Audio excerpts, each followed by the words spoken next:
Chapter 263. After the Guyu rain, it would be summer soon. At this time of the year, it should be raining non-stop. But in Jiuquan, the desert stretched as far as the eye could see. It was already summer and the sun was long and hot. The soldiers' lips were cracked and peeling. The battle was particularly fierce. After the victory of the first battle, He Yan led the Fuyue army to fight against the Yudo several times. The Wutua people had suffered at the hands of the Marquis of Wu and time again. They gradually understood that the Marquis of Wu and was not a useless person who was lucky enough to be appointed an official. Her ingenuity in setting up formations, her bravery in battle, and even her proficiency in swordsmanship made the Wutua people think of the legendary General Fei Hong. It was the same. He Yan began to counterattack after several battles and roughly grasped the Yudo's fighting style. She was very patient and was not in a hurry to attack the city. She only used the tactic of defend when the enemy comes, pursue when the enemy leaves, attack when the enemy leaves. The Yudo could not stand the constant harassment. For a long time, their morale was low and they were depressed and tired. It seemed that they were losing the battle each time. Today was the day to attack the city. A woman in red armor galloped on the battlefield on a horse. Flags and drums shook the sky, and swords flashed. Under her command, the army was as agile as a dragon and rushed toward the enemy's camp with a murderous aura. Her sword was indomitable. The two armies fought and the land was dyed red. Mai was fighting with a strong Yudo man.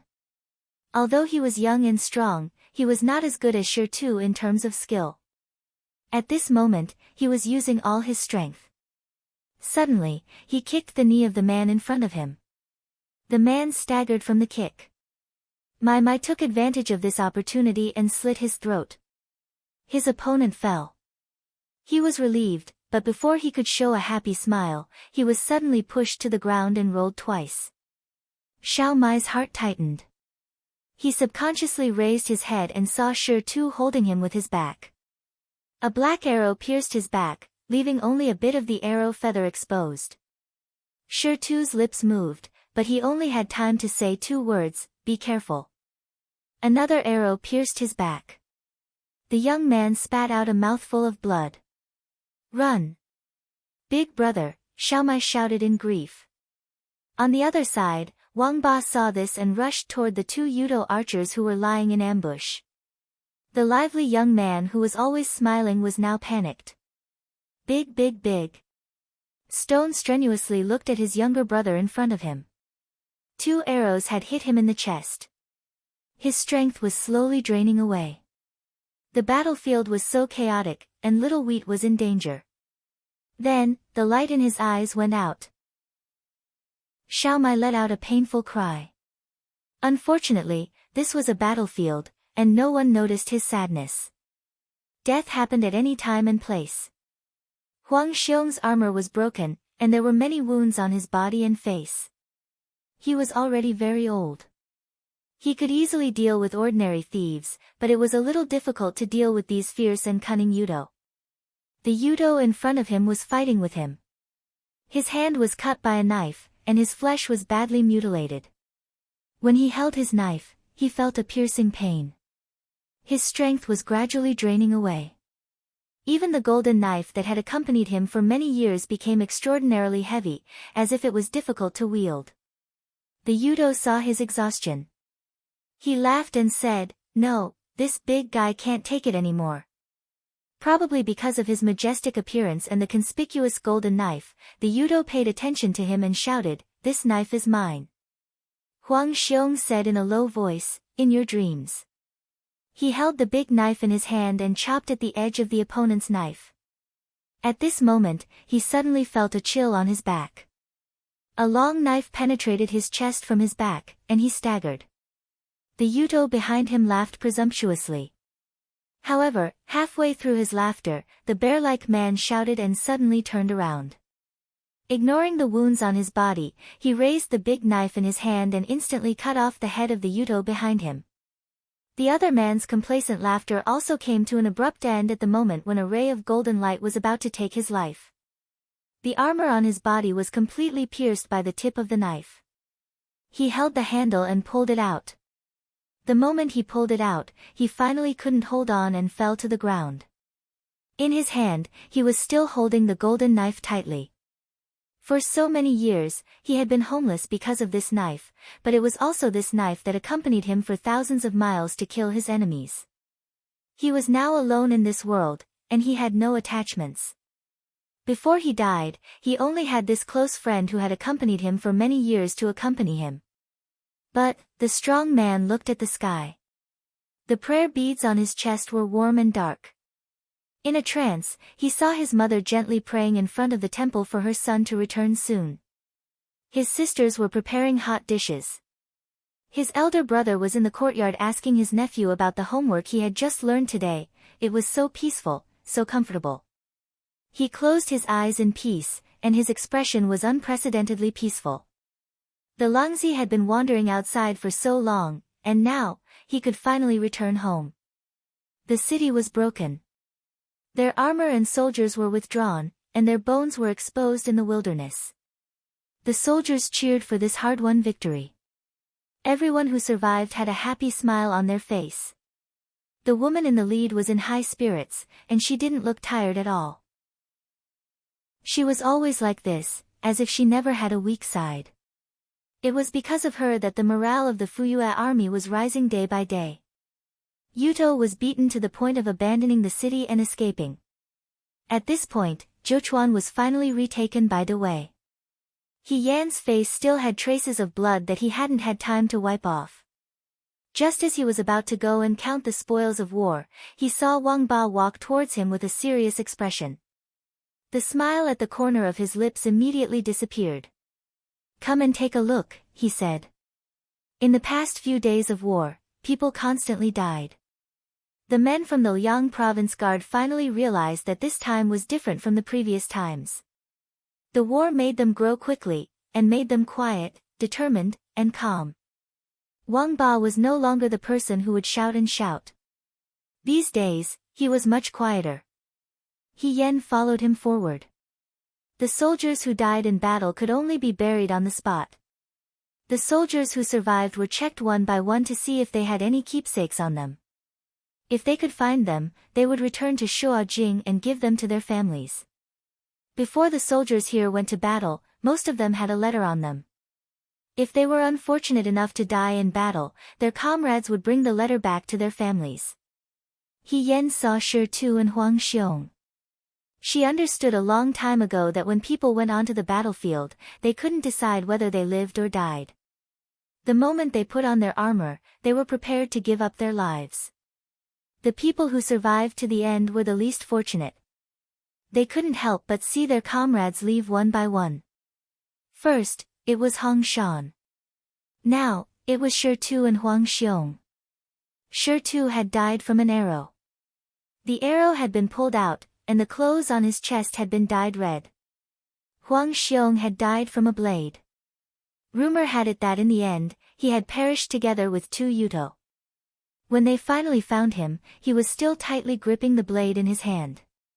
He Yan half knelt in front of the two of them and carefully tidied up their tattered clothes. Xiao Mai cried until her voice was hoarse. Her eyes were red. He Yan still remembered the first time she met Shi Tu and Xiao Mai. They were hunters who grew up in the mountains. They told her about their ambition to join the army. Xiao Mai was lively and naive. She loved to eat and play. Shi Tu was taciturn and prudent. The war had changed everything. A soldier asked, "Sir, Brother Huang's blade, if such a good blade was used on the battlefield, it would make people envious. He has no family. This blade is his family. It has accompanied him for so many years. It should be buried with him." He Yan looked at the man on the ground, the big brother who couldn't tell the direction and always got lost. Looking at the calm smile on his face, it seemed that he had already found the way home. She stood up. Her sadness lasted for only a moment. She said, "Tell them to come to my tent. I have something to discuss about the war." Her footsteps were firm. She didn't look back. As if to celebrate the victory of retaking Jiuchuan, the moon came out in the middle of the night. The woman in the tent put the last stroke on the map.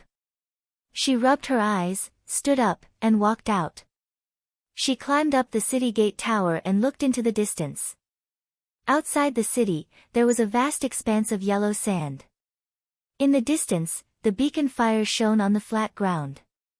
The Gobi Desert was desolate.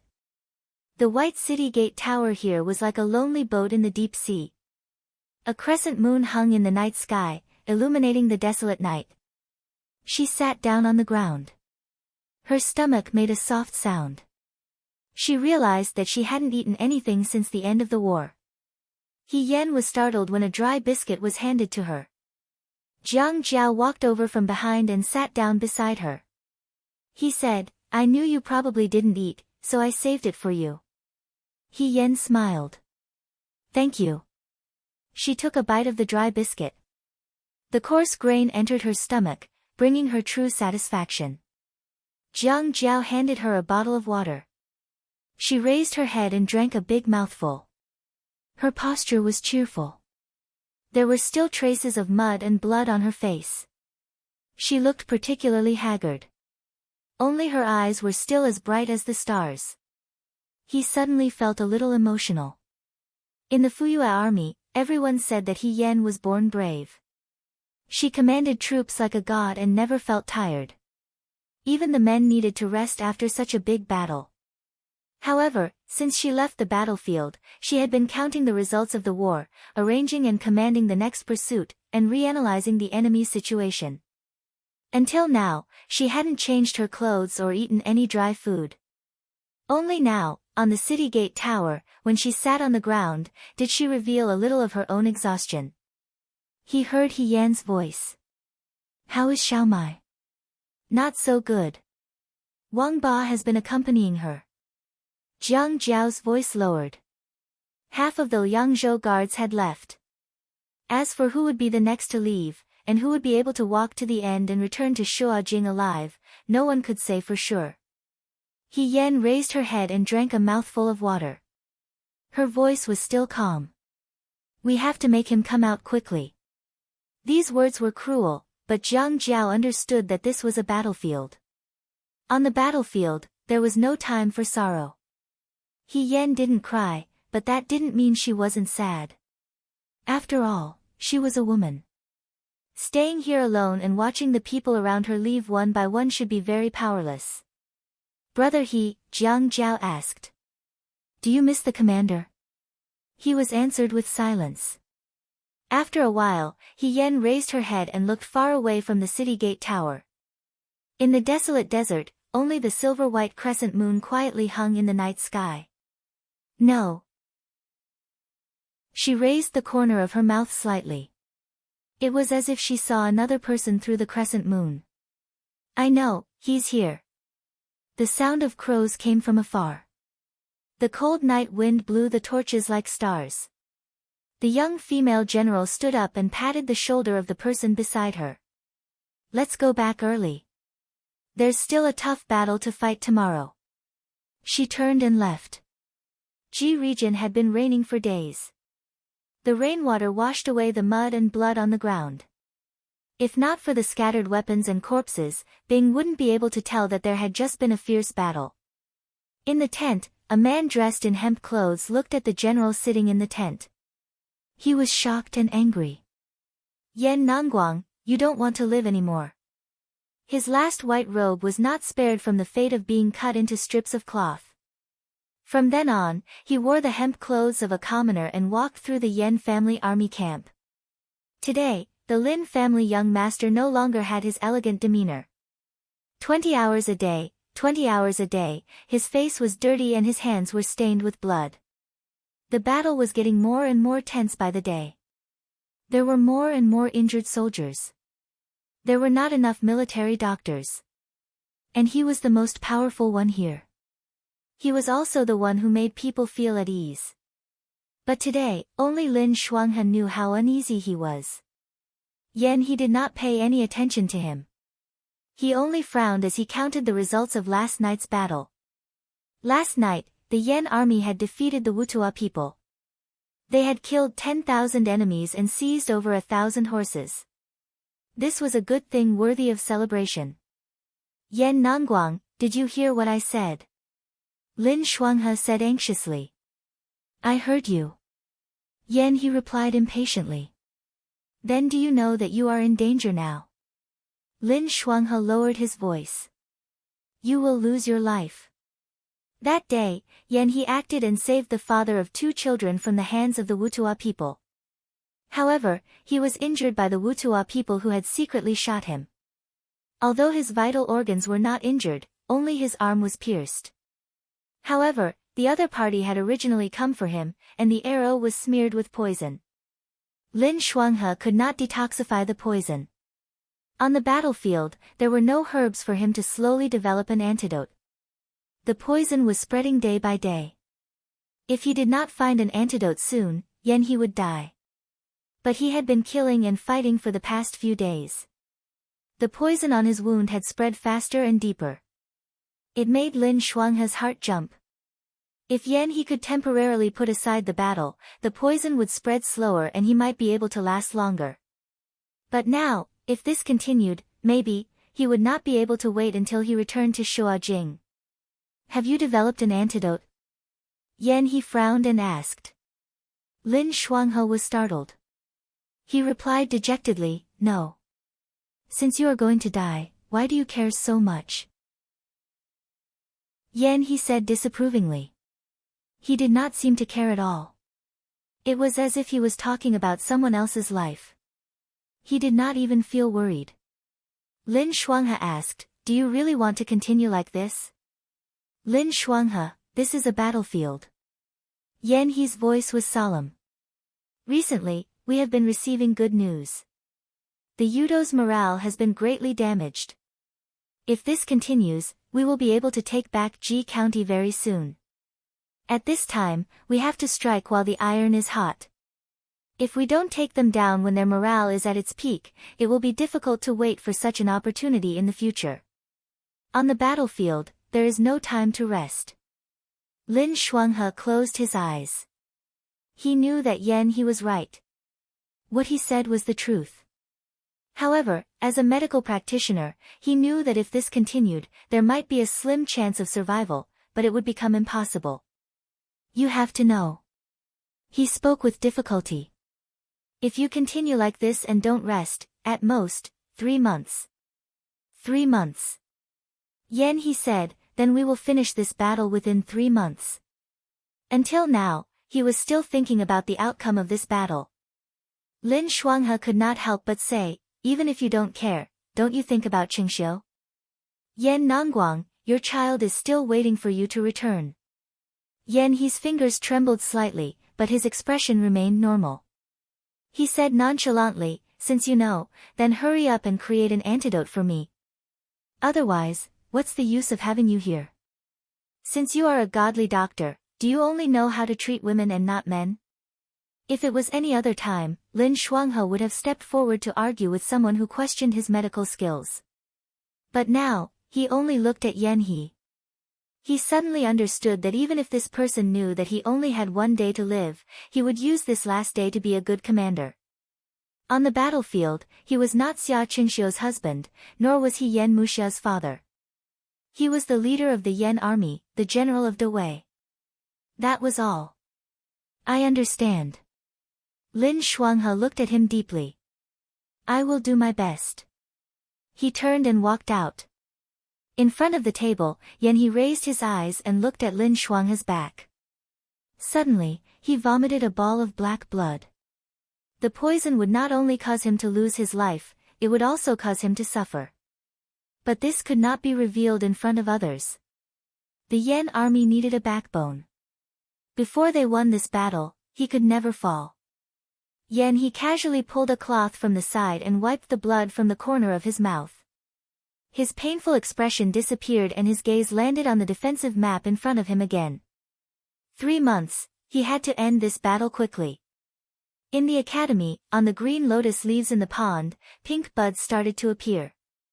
Dragonflies swept across the water, their glass-like wings creating a faint ripple. After the beginning of summer, the days became longer. The wind also brought with it warm sunlight. In the afternoon, in the academy, the sun was just right. The youths sat down and dozed off. Good times were always exceptionally long. Someone ran in from outside with joy and excitement. He jumped onto the table in one breath and said, "Good news, good news, Marquis Wuan, the Fuyue army led by Master He, has taken back Zhechuan and defeated the Wutao bandits." The originally dull afternoon was instantly awakened by this news. Really? They took back Zhechuan so quickly? It's true, the news has already spread outside.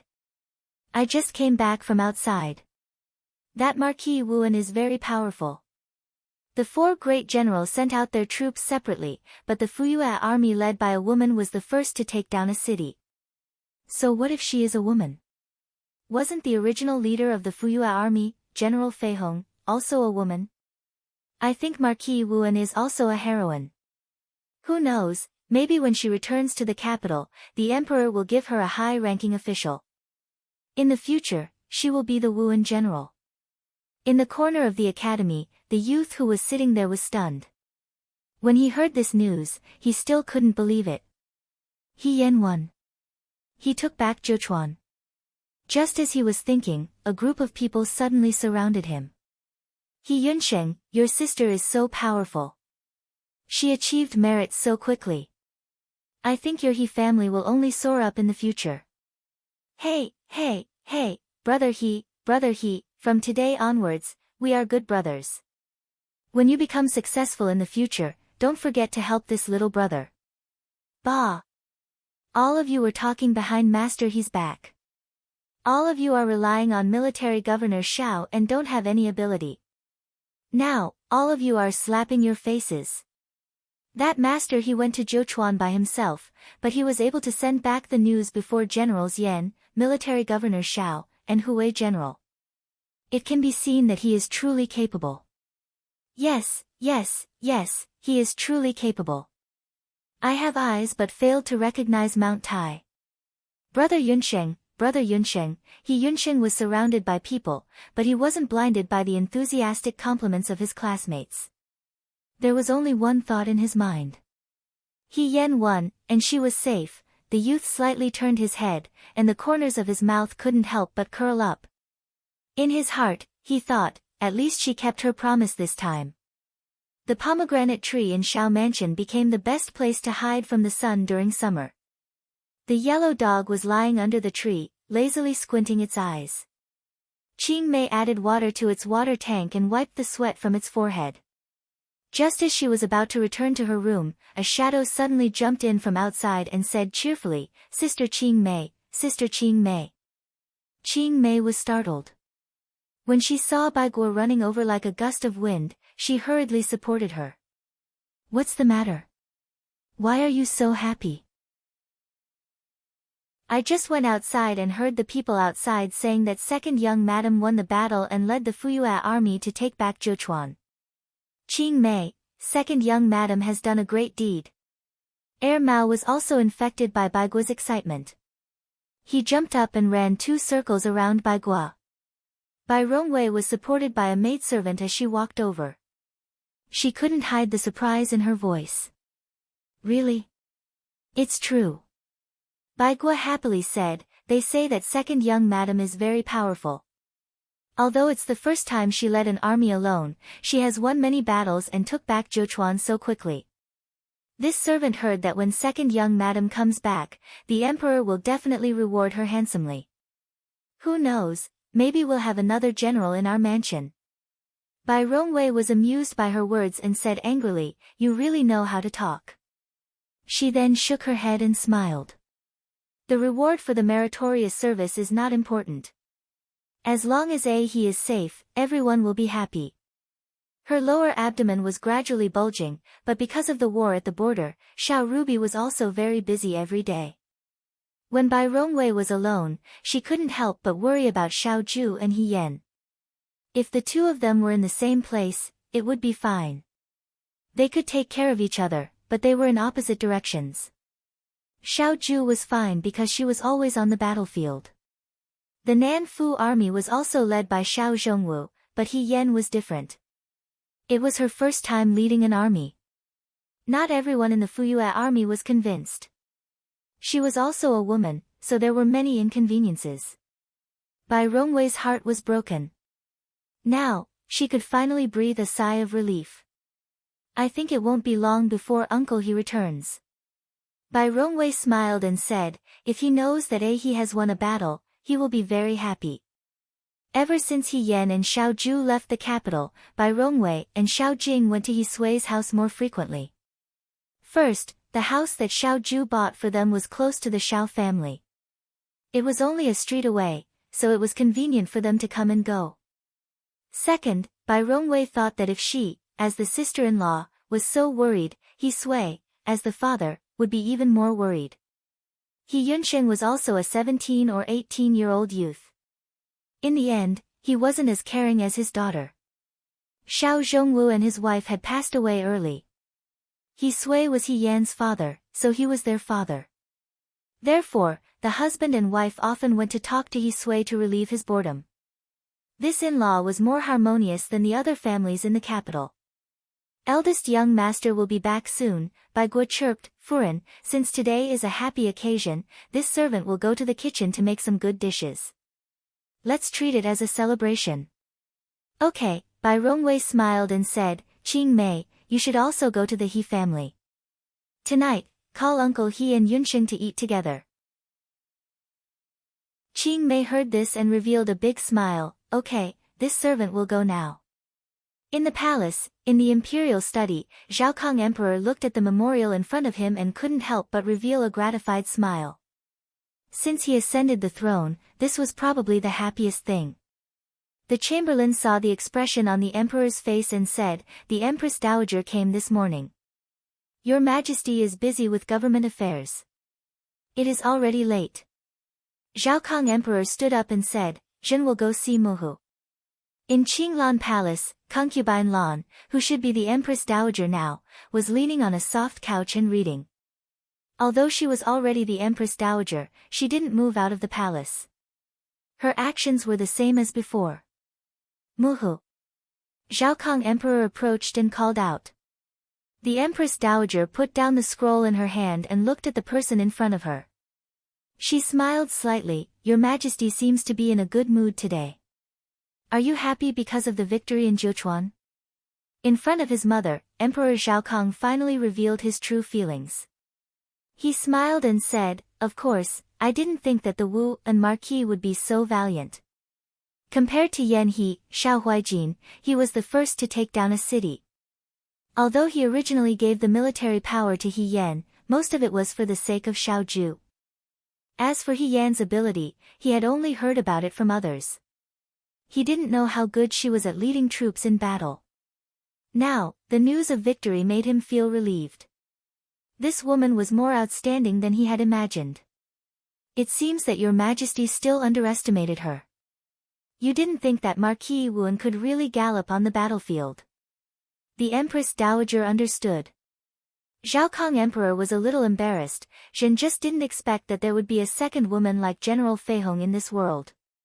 Back then, General Feihong was already 1 in 10,000. It was a pity that such a talent had fallen. Now, such a lucky general had appeared. Who wouldn't say that the heavens were blessing the Dewey? Aijia has already told you, the Empress Dowager said softly, don't underestimate women. There are millions of women in Dewey. You don't know that there will be a third and a fourth General Feihong. Imperial Mother is right.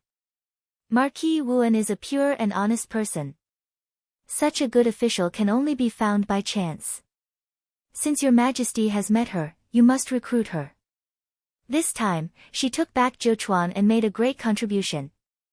The He family doesn't have any background. Has your Majesty thought about how to reward Marquis Wuan? Hearing this, Zhaokong Emperor smiled and said, Imperial Mother doesn't need to worry about this. Zhen has already thought about it. When she returns to the court, Zhen will bestow her the title of a true general. From then on, she will leave her mark in the history of Dewey. Just like General Feihong. Chapter 264. After Lixia was the Spring Festival. After the spring festival, the weather grew hotter and hotter, and it was almost the Dragon Boat Festival. Marquis Wuan led the Fuyue army to retake Zhochuan. Reports of victory came one after another, and the 100,000 Yuchuo soldiers were routed. The remnants fled west and were completely wiped out by the Fuyue army. At this point, He Yan had led the army for nearly 3 months, winning the desert and retaking Zhochuan. The people of Zhochuan cheered every day, celebrating this hard-won victory. No one in the Fuyue army dared to look down on this young marquis. She had used victory to prove her bravery and intelligence. He Yan sat in his room, taking inventory of the spoils of war. In this final great victory, they had captured many prisoners and gained many spoils. A deputy general walked in and respectfully said, "Milord, the Zhochuan city lord wishes for you to stay until after the Dragon Boat Festival." The Yuchuo soldiers of Zhochuan had no chance to counterattack. Originally, she had planned to immediately return to the capital after taking care of matters here. However, most likely out of gratitude to the Fuyue army for driving away the Yuchuo bandits, the people hoped that they could stay for a few more days. This was especially true for that female general. On the battlefield, she was awe-inspiring and intimidating, but she was exceptionally patient and pleasant to the common people. He Yan asked, "How many more days until the Dragon Boat Festival?" 5 more days, the deputy general replied. He Yan fell silent. "Fine. After the Dragon Boat Festival, we will immediately depart." The people who had just experienced the chaos of war needed a bit of hope. If they stayed, they might be able to gain strength and better face the future that was about to begin anew. Other than fighting, this was the only thing she could do for the people here. The interior of the room was simple and clean. When the Yuchuo soldiers had occupied Zhochuan, they had pillaged and burned everything of value. Even half of the wall of the room she was currently living in had been scorched. He Yan gazed at the map on the table and sighed almost imperceptibly. In the end, they had retaken Zhochuan. Yunzi and Ji Commandery still had not sent back news, but news from Pingjiang had arrived. It seemed that the situation was going well. The reason Zhochuan was able to win so quickly was because she had led the army to quell the rebellion in the western Chang. Mo County was similar to Zhochuan in terms of geography, and the Fuyue army had once stayed in Mo County, which was why she was able to seize it so easily. He wondered how Yan He and Xiao Ju were doing. Just as she was thinking, someone came in from outside. It was actually Wang Ba. Wang Ba took out a letter from his bosom and said, "There's a letter from Ji County." With his brothers dying in battle one after another, Wang Ba had become much calmer. It was hard to see the domineering and arrogant manner he used to have in the Liang province guards. He Yan took the letter and opened it eagerly. The last time Ji County sent a letter, they only knew that the plague was not optimistic. After such a long time, they did not know how they were doing. The letter was not long, only a few words. As He Yan read it, his expression became serious. Wang Ba noticed something was wrong with her expression and asked, "What's wrong? Are those Yudo difficult to deal with?" He Yan shook her head. Something happened to Yan He. The letter was written by He Yan. Although it only mentioned a few sentences, every sentence made He Yan tremble with fear. Ji County had been in a stalemate with the Yudo for the past few months, but it was generally good. The only one who was not good was Yan He. The letter said that he had been poisoned with an incurable poison from the Yudo. It was said that Zhochuan had been taken back. Yunzi and Bingjiang were not in the same direction as Ji County. The only place that was slightly closer was Zhochuan. Yan He said that he did not have much time left. He was afraid that there would be no one to lead the army after he left, so he asked He Yan to come and help. At the end of the letter, he even had the mood to tease him. He only said that when He Yan asked for help in the Rundu, he led the army and rushed over. Now, he treated it as returning the favor of the Rundu. Although he still had the mood to joke, He Yan knew that the situation would not be good. Lin Shuanghe followed Lin Shuanghe to Ji County. If it was a normal poison, how could Lin Shuanghe not be able to cure it? Yan He's letter said that he did not have much time left. she suddenly stood up. Wang Ba asked, "What are you going to do?" "Pass down the order. I can't wait until after the Dragon Boat Festival. Today, I will prepare the army and set off tomorrow to Ji County." The grass and trees were lush in summer. After a night of rain, the soil was moist and had a fishy smell. By the river, a man in hemp clothes was crushing the herbs in front of him and carefully mixing a few herbs together. "Dr. Lin, you've been busy the whole night. Hurry up and get some rest," a soldier said as he passed by. Lin Shuanghe raised his head, revealing his unshaven face. He looked very haggard. Because he had been busy the whole night, his eyes were bloodshot. At first glance, it was quite scary. He raised his head and squinted his eyes because of the sunlight. After a while, he shook his head and said in a hoarse voice, "No." The patrolling soldiers were puzzled. They did not know what was wrong with Dr. Lin. A few days ago, he had been preparing some herbs day and night. Logically speaking, now that the plague had been quelled, he did not need to work so hard. However, they did not know why he was in such a hurry. However, Lin Shuanghe did not listen. There was nothing he could do.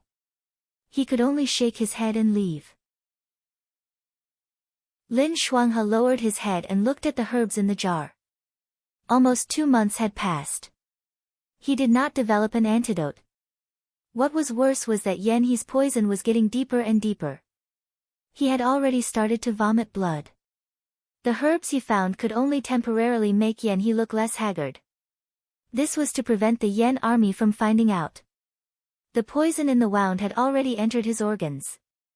Lin Shuanghe was very clear that Yan He did not have much time left. He worked day and night to find a solution.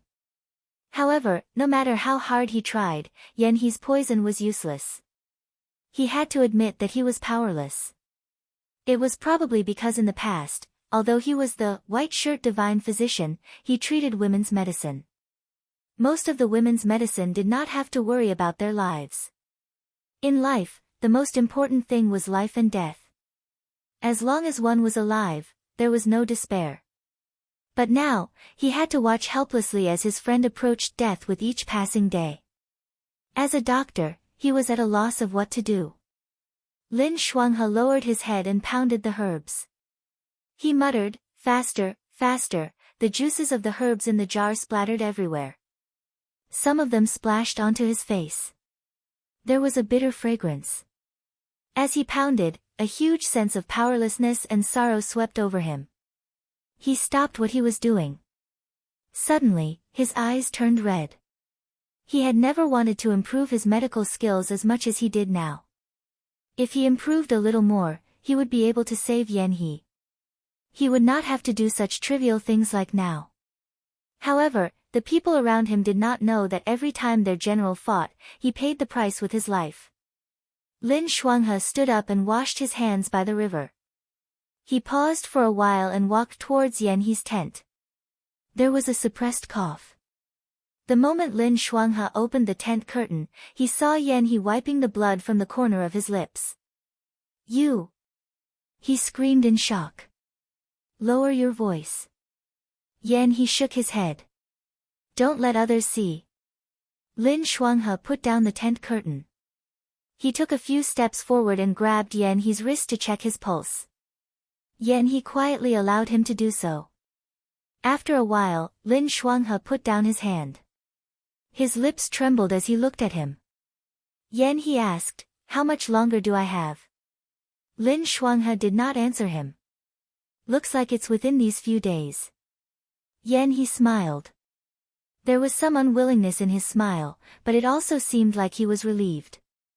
"Based on the time that I sent the letter to He Yan, she should be here in a few days. The timing is just right. I don't know if I can meet her again." "No."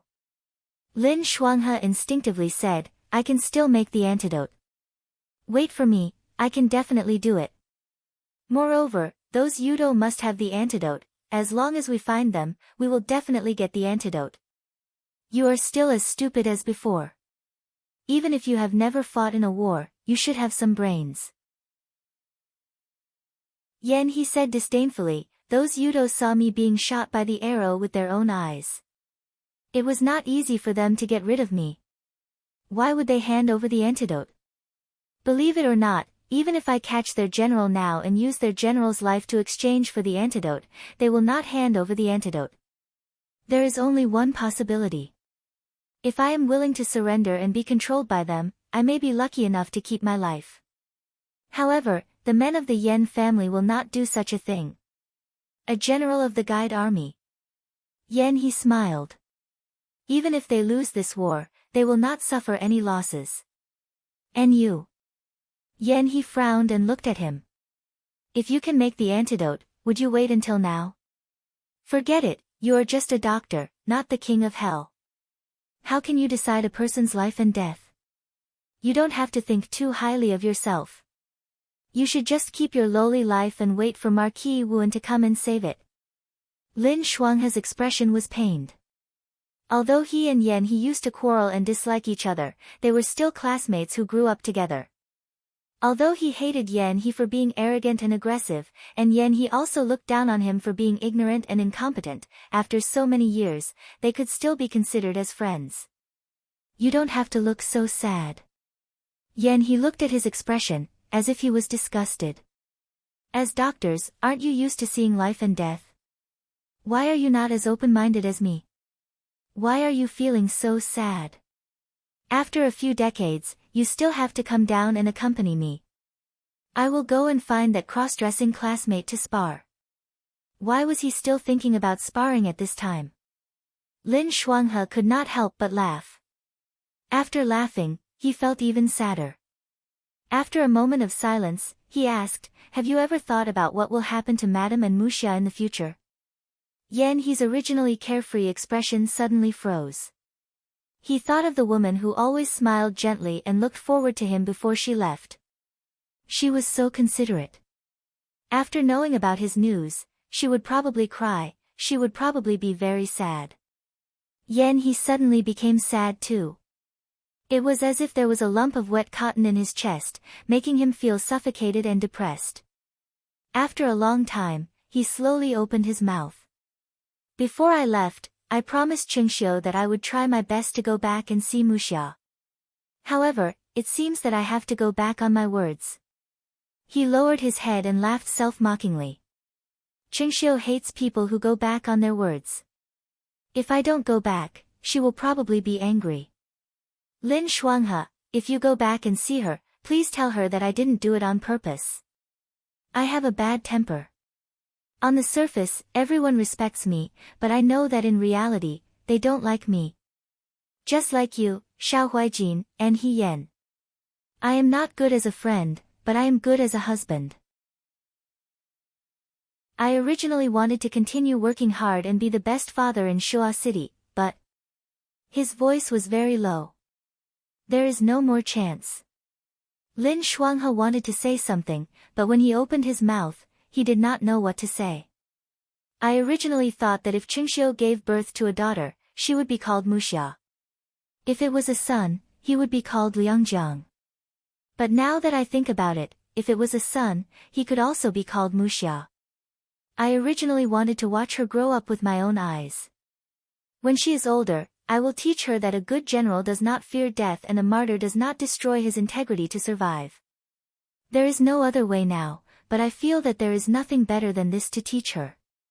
In the future, when she grows up and knows that her father died on the battlefield, I will not have to teach her. She will understand on her own. When he talked about the unborn Muxia, his gaze finally softened. It was filled with longing and tenderness. Lin Shuanghe closed his eyes. These last words were like countless sharp needles stabbing into his heart at the same time. You don't have to be sad for me, and you don't have to feel heartache for me. A general dying on the battlefield is the best ending. Although I have regrets, I do not regret it. Yen he stood up and walked out of the tent. He looked into the distance, in the direction of the city gate tower. Everyone who goes to the battlefield is prepared to die here. There are still a few more days, he said. Let's continue and look forward. When He Yen arrived at Ji County, he saw a completely different Lin Shuanghe from the past. The elegant young master who always wore a white robe and a folding fan, who always had a graceful demeanor, was haggard. His clothes were stained with blood and mud. His face looked like it had not been washed for a few days. His beard was unkempt. He was so dispirited that Yen almost did not recognize him at first glance. "Brother Lin." She jumped off the horse and went forward to ask. "You came." Lin Shuanghe's dim eyes finally showed a bit of life. He muttered, "Come and see Yen He." Yen He died on the battlefield. He was poisoned with an incurable poison. He knew that intense activity would cause the poison to spread faster and deeper, but because of the war, he was unwilling to stop. He was like a candle that only had one piece left. He burned with all his might and finally burned himself out. Before he died, he had just won a battle. The young general was lying in the tent. The stains on his face had been wiped clean. His hair was tied up high like it was when he was young. The silver spear was placed at his side. She could vaguely see his former high-spirited appearance. But when Yen walked over, he would no longer be angry and arrogant as he challenged her to a duel. He knew that he did not have much time left. Before he left, he told me to give these to you. Lin Shuanghe handed the box to Yen. Yen opened it and saw that it was filled with written documents. He had counted all of the battle situation and military horses in Ji County. He had written everything down so that when Yen came here, he would not be confused. He had done everything very well.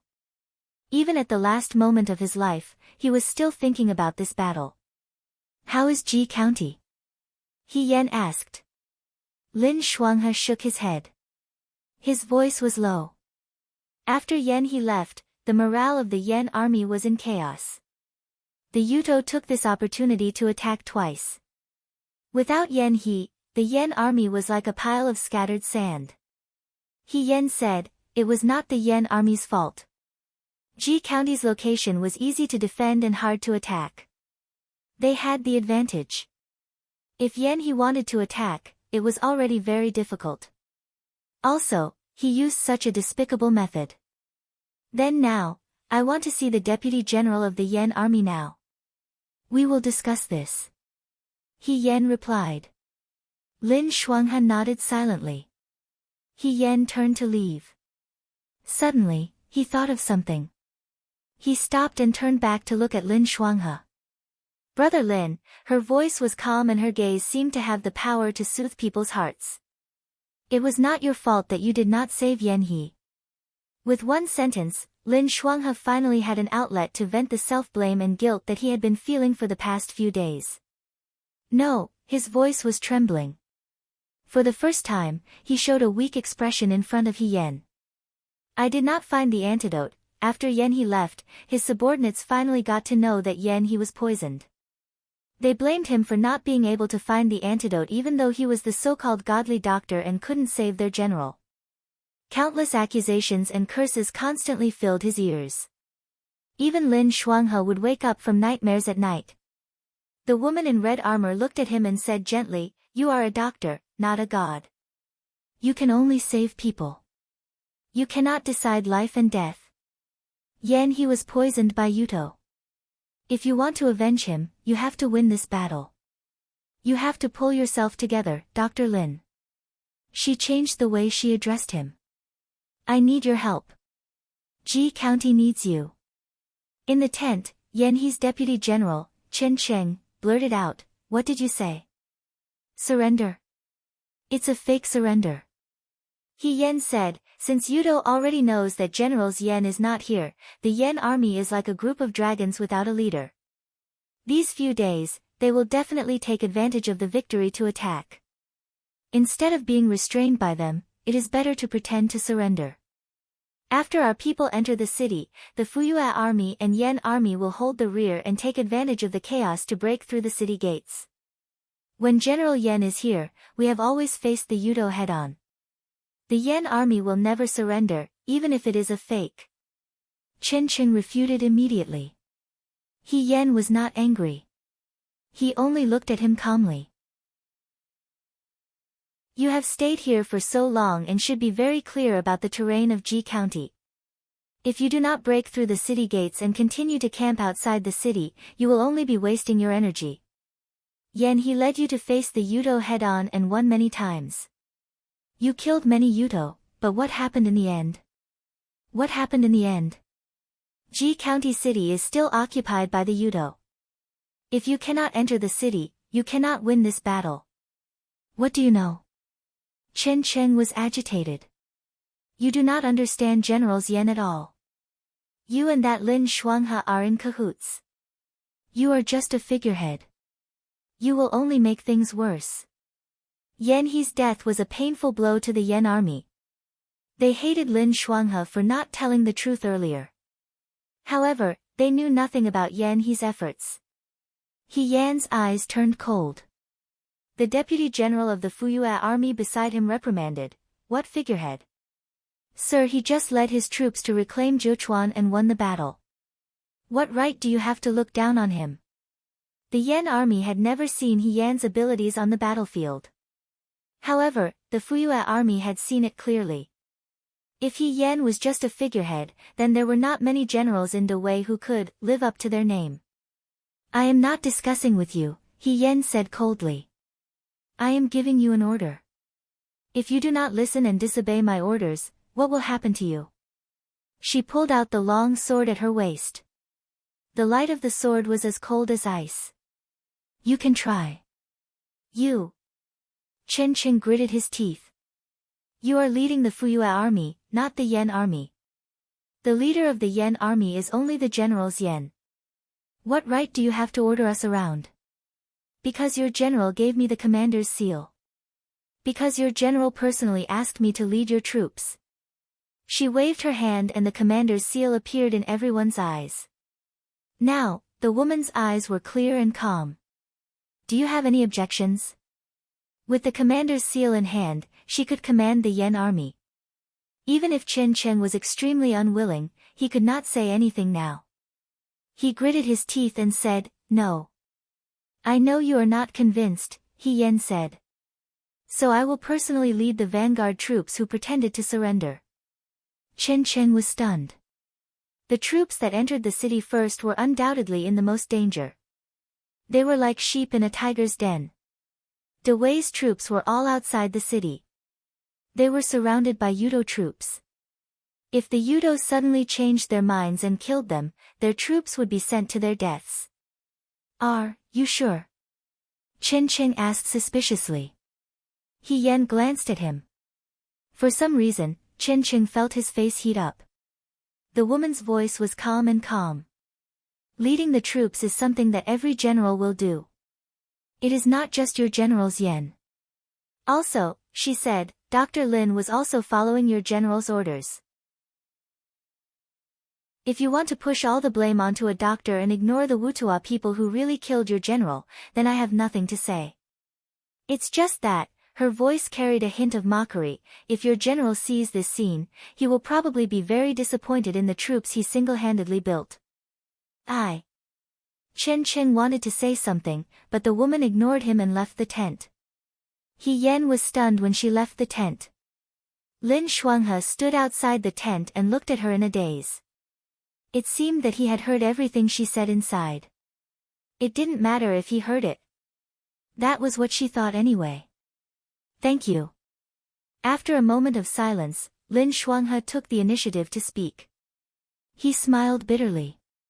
"But, by speaking up for me like this, you have implicated them. I am just speaking the truth." He Yan looked into the distance. "You followed Yan He here. Along the way, you put down the plague and treated the wounded soldiers. You have put your head on your belt." "But," she smiled. "You don't have to hate them.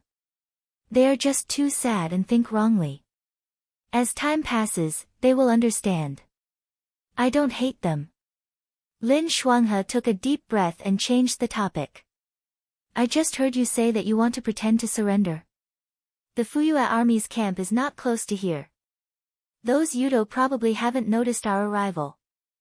They are confident. If we surrender now, they will believe us and open the gate. Only by opening the gate, we will have the chance to take down all the Yuto. Is the vanguard that entered the city gate very dangerous? The wind blew, and the woman's long hair fluttered gently. Her voice was firm and calm without any hesitation. The battlefield is dangerous, she said.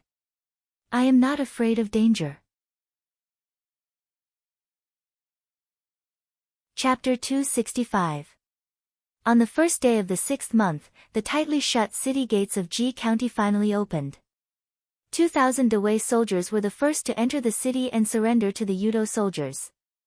After the death of Guide Lieutenant General Yen He, the remaining Yen family army was like a sheet of loose sand. They were unable to deal with the attacks launched by the Yuto. Now that they had lost and had no reinforcements, it was only a matter of time before they surrendered. The Yuto did not suspect anything.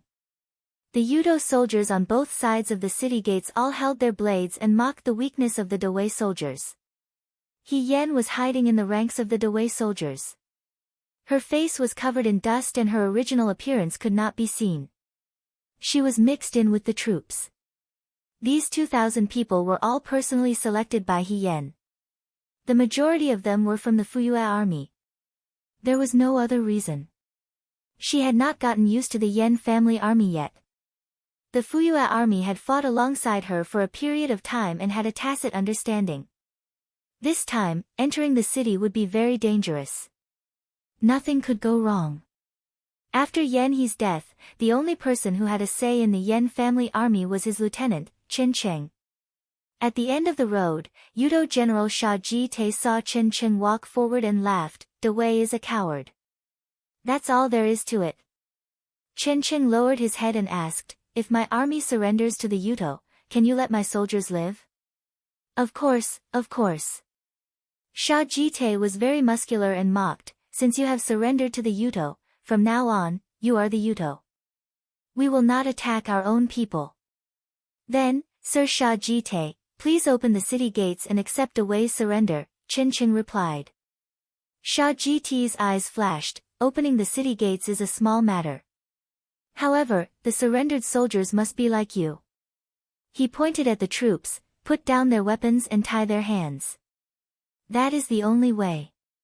He still did not trust Dawei. Chen Cheng said, that is not a problem. He said, please allow me to send someone back to explain this matter. Saget, all right. Chen Cheng walked to the side of a soldier and whispered a few words into his ear. The soldier nodded and turned to walk towards the city gate. Halfway through, a Yudo standing at the side suddenly knocked an arrow and shot it through the chest of the soldier who went back to pass the order. The soldier didn't even have time to cry out before he fell to the ground and stopped moving. Chen Cheng was furious. What's going on? Didn't you tell him to go back and pass on the order? You're all captives now. How dare you raise conditions with us? The Yudo who was holding his bow said with disdain, if you spout any more nonsense, I'll kill you as well. Sharjit smiled and said, why are you angry?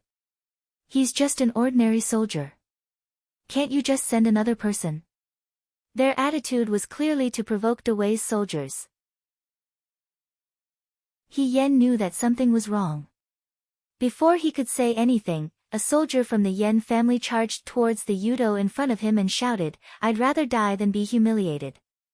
Let's fight them to the death, He Yen sighed in his heart. The style of a general would affect the actions of the entire army. Yen He was direct and courageous, and the soldiers under him were the same. They could not be provoked. Now, all their previous preparations were useless. But so what? The soldiers in front of him had already exchanged blows with the Yuto. Before they entered the city, they had already taken off their weapons. Now, they could only snatch the blades from the enemy's hands with their bare hands. It was tragic and dangerous. He Yen kicked away the Yudo that was charging towards him and snatched the long blade from his hand. He shouted, boys, follow me. On the battlefield outside Yunzi city, the Golden Cavalry was covered in blood. The Yudo soldiers outside the city were beaten until they covered their heads and ran away like rats. The reason why the Killer General was called the Killer General, the Nine Flags Battalion was called the Nine Flags Battalion, and the Nanfu soldiers were called the Nanfu soldiers, because those who had fought with them had mostly died on the battlefield. Bystanders could only hear from the mouths of those who had escaped with their lives that this army was invincible. But when they actually faced them on the battlefield, they would know that the rumors were not even 1/10 of their strength. Among the thousands of soldiers and horses, the black-armored youth with a long sword was like an emissary from hell. His sword was as cold and indifferent as his gaze. His jade-like appearance brought with it endless killing intent. And he wasn't fighting alone. The cavalry behind him was like his shield, but also like his spear, making this army seem invincible and intimidating at first glance. The soldiers of one person were like wolves and tigers, like wind and rain, like thunder and lightning. They shook the world and shocked the world. This was a crucial battle and also the final battle to besiege the city. As long as they won this battle, they would be able to take back Yunzi. The rest was just to clean up the mess. But for this battle, Xiao Ju and the Nanfu soldiers had been waiting for a long time. The Yudo and Yunzi were not willing to open the city gates to face the Nanfu soldiers. They were afraid of the reputation of the Nanfu soldiers and the Nine Flags Battalion. They still had reserves in the city of Yunzi, but the Great Way soldiers and horses stationed outside the city would run out of rations one day. Xiaoju ordered people to carry rations outside the city every day. He purposely let the Yuto who came to investigate in secret see him. 1 or 2 days was fine, but after a long time, the Yuto would also become suspicious.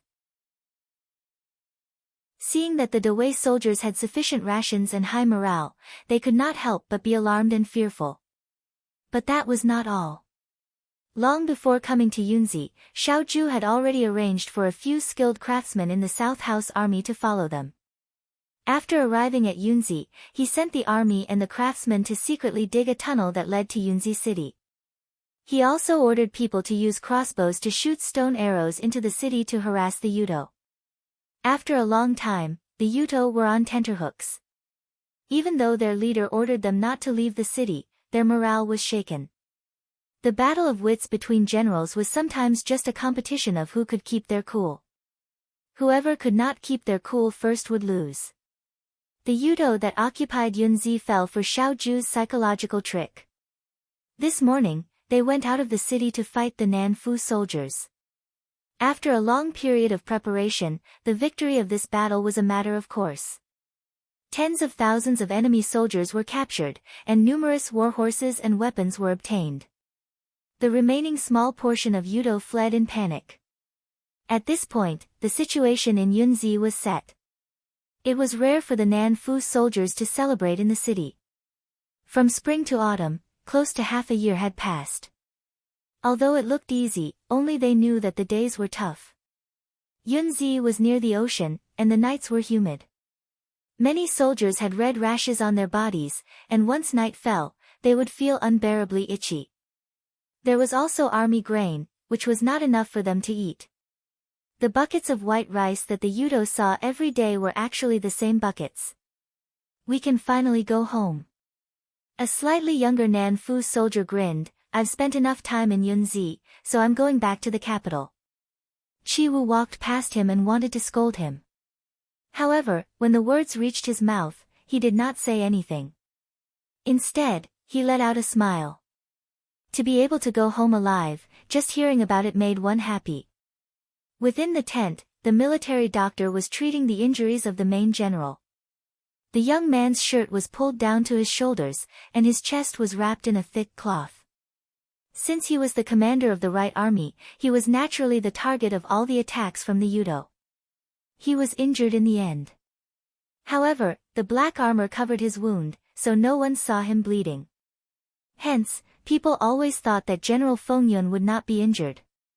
"Commander, don't do anything too serious these few days," the white-bearded old military doctor reminded. "Although the arrow did not hit any vital parts, the wound is very deep.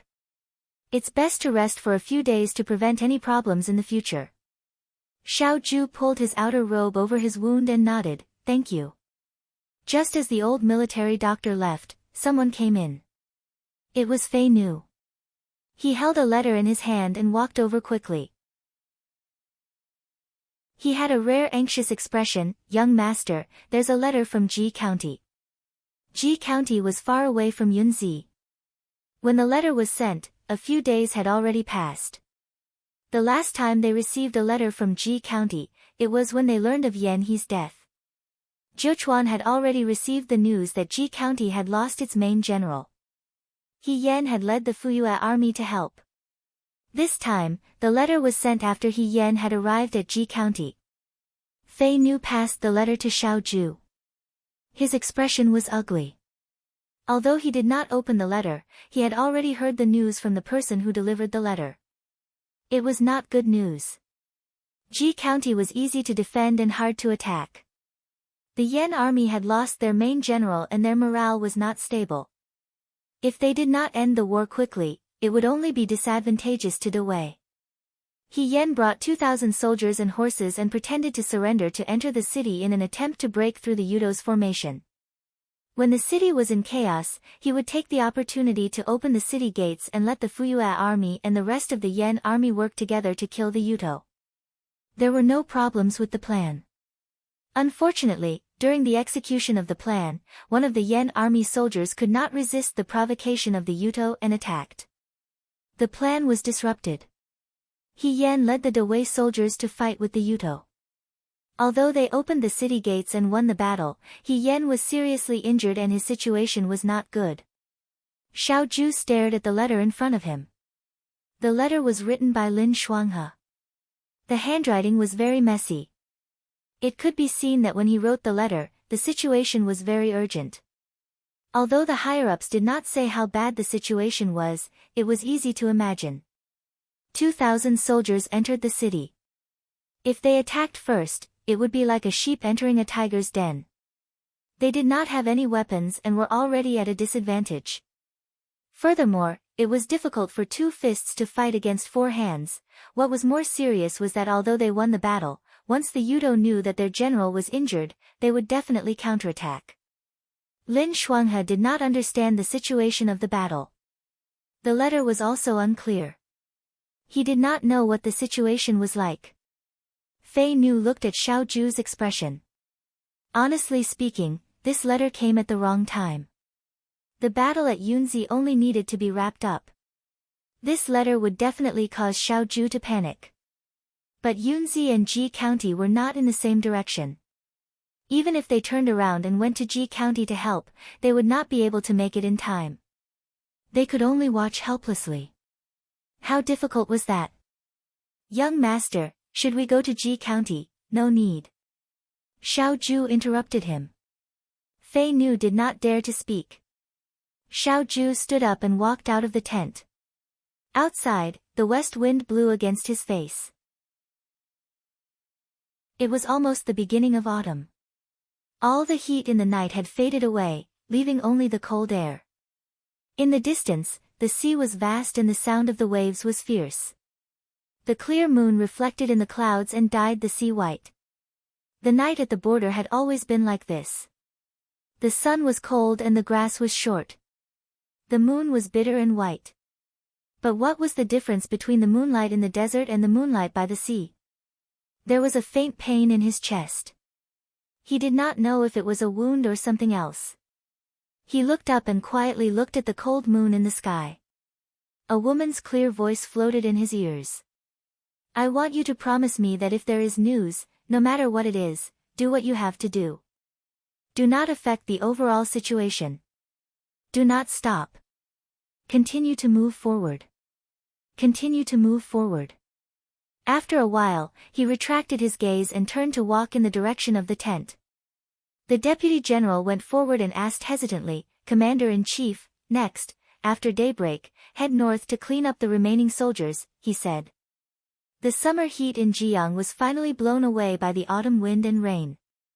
In the morning, under the parasol tree outside the palace hall, a thick layer of golden leaves fell into the pond. Occasionally, fish swam to the surface of the water and lightly poked at the leaves before quickly swimming away.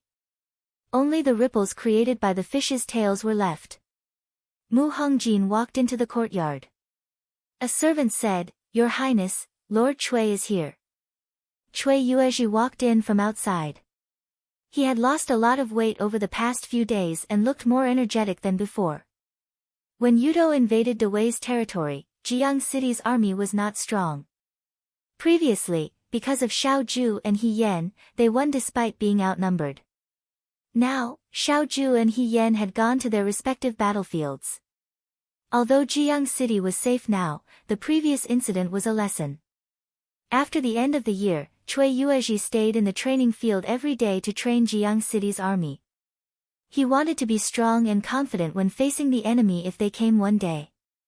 He bowed to Mu Hongjin and handed her a scroll. "Your Highness, this is the battle report from Ji County and Yunzi." Mu Hongjin reached out and took it.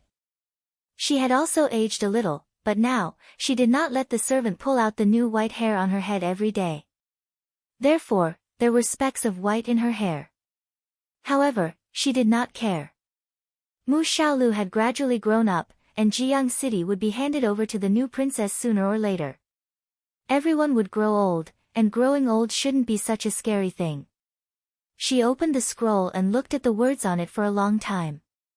Then, she closed the scroll and sighed. Zhechuan and Yunzi have been taken back. Everything is fine in Bingjiang. There is also good news from Ji County. "Your Highness, are you worried about Miss He?" Cui Yuezhi asked. He Yan's life and death were unknown. This was indeed a matter of concern. Cui Yuezhi still remembered the last time he saw He Yan. When she was not holding a weapon, she was like an ordinary girl. She loved to smile brightly and was very bright. When she picked up a weapon, it was as if she was born for the battlefield. Although at that time, they were very clear that He Yan was not an ordinary girl, when they heard that she led the Fuyue army to Zhechuan alone, they could not help but be shocked. That young General Feihong was also a girl, but the 1 in 10,000 woman in that world was no longer in this world. How lucky they were to be able to see another person in their lifetime. But now, could it be that this female general was also going to fall early like General Feihong? The woman dressed in a wide-sleeved red robe gently shook her head. Her gaze was a little disappointed. This Highness just did not want, she did not want to see a lover like her, unable to have a good ending. It was too difficult to have a perfect ending in this world. She was already like this, so she really did not want to see the disciple of her sweetheart embark on the path of separation between heaven and earth like her. In the Buddhist temple in Runda City, the golden Buddha looked kindly at all living beings. The women in the temple were kneeling on the haystacks, closing their eyes and praying for blessings for people far away. These were the female captives that He Yan rescued from Yuto during the battle in Runda City. If He Yan had not stopped them at that time, they would have been a pile of bones by now. They would not be alive today. Since He Yan left the Runda City, the county magistrate of Runda City, Zhao Shiming, was entrusted by He Yan to help take care of these women. Most of them were not recognized by their families. Some of them even thought that their families had died in the hands of Yuto. Zhao Shiming found an embroidery workshop in the city for them to do embroidery work on a daily basis to make a living. For these women, being able to do so was already a pleasant surprise. Although they had not completely walked out of their inferiority complex, in the end, they already had the courage to face the future again. When the news that He Yan led the troops to help Ji County and was seriously injured spread to the Runda City, these women were all burning with anxiety. They only wished that they were men and could go to the battlefield together with the heroine to kill the enemy. Now, they could only pray for He Yan in the temple. They prayed that the young and brave girl would recover soon and return safely.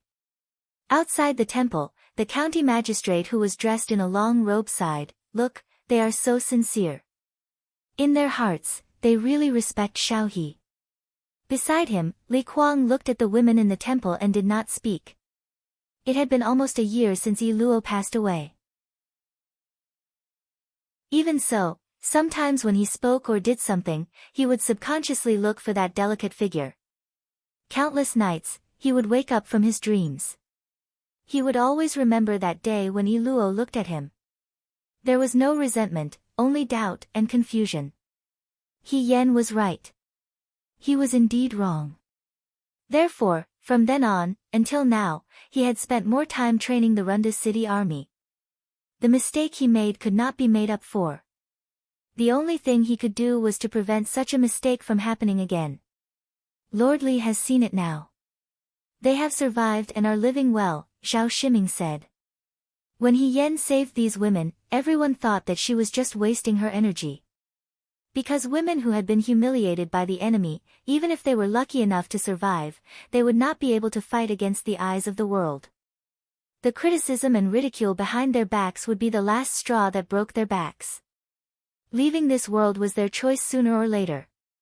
Before He Yan left, she told Zhao Shiming how to settle these women. She even left a sum of money for herself.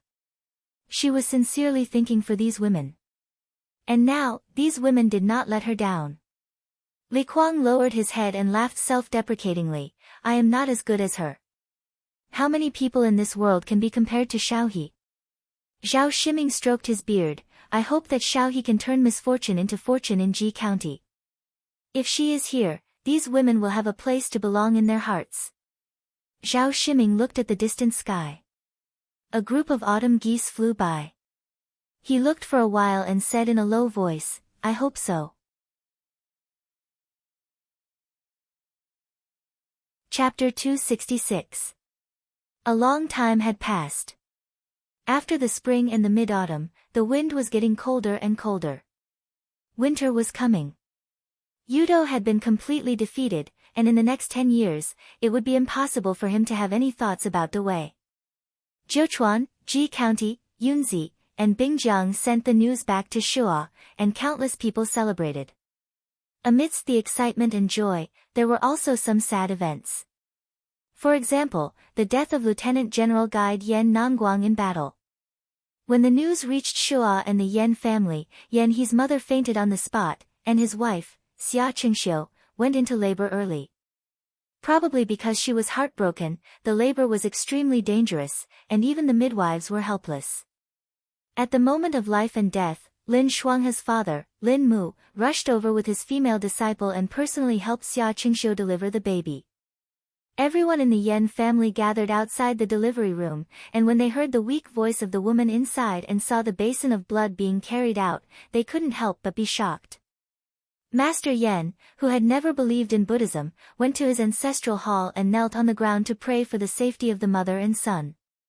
In the room, Xia Qingxiu's forehead was covered in sweat, and her expression was pained. She could only feel the strength in her body slowly disappearing. Even as she was dying, she could still feel the pain in her heart. The pain in her heart was greater than all the pain in front of her, and it made it difficult for her to even breathe. Yan He had died in battle. As the wife of a general, from the day she married Yan He, she should have been prepared for this day. War was cruel, and the battlefield was constantly changing. No one could guarantee that they would be the one to survive. Xia Qingxiu had thought countless times that since she had decided to become his wife, when the day came, she should be calm and magnanimous. Even if her heart was filled with unwillingness, she should be able to withstand the hardships on her face. However, when the day came, she realized that she was weak. She was weaker than she thought.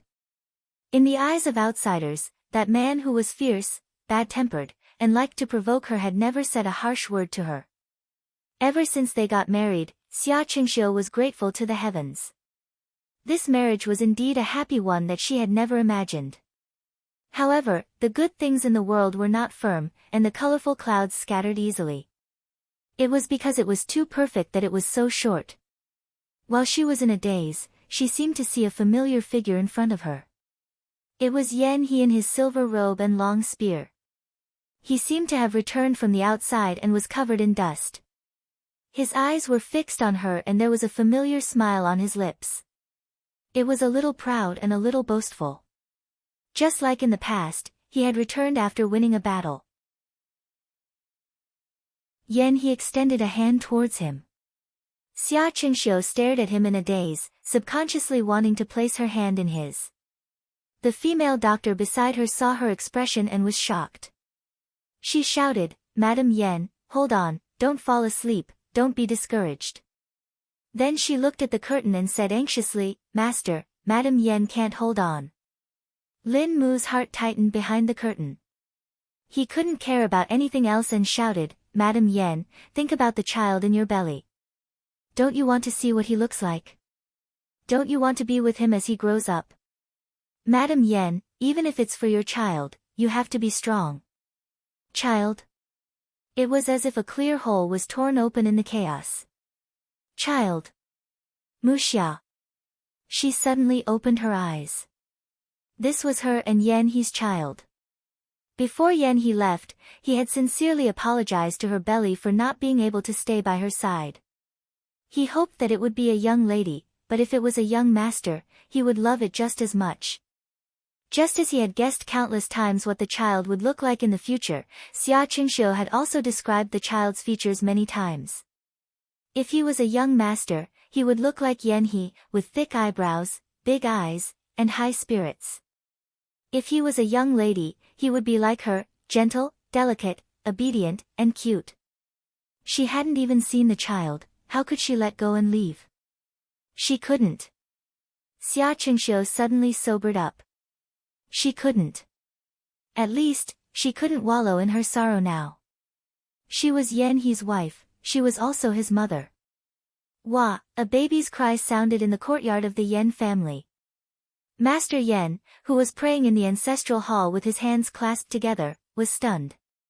Then, tears flowed down his face. The female doctor smiled and said, Congratulations, Madam Yen, it's a young master. Lin Mu, who was behind the curtain, suddenly heaved a sigh of relief. When the news from Ji County came, he also felt sad for Yan He. Lin Shuanghe couldn't save Yan He, but at least he saved his child. Xia Qingxiu was exhausted. Her sweat-soaked hair stuck to her cheeks. In a daze, she saw Yan He again.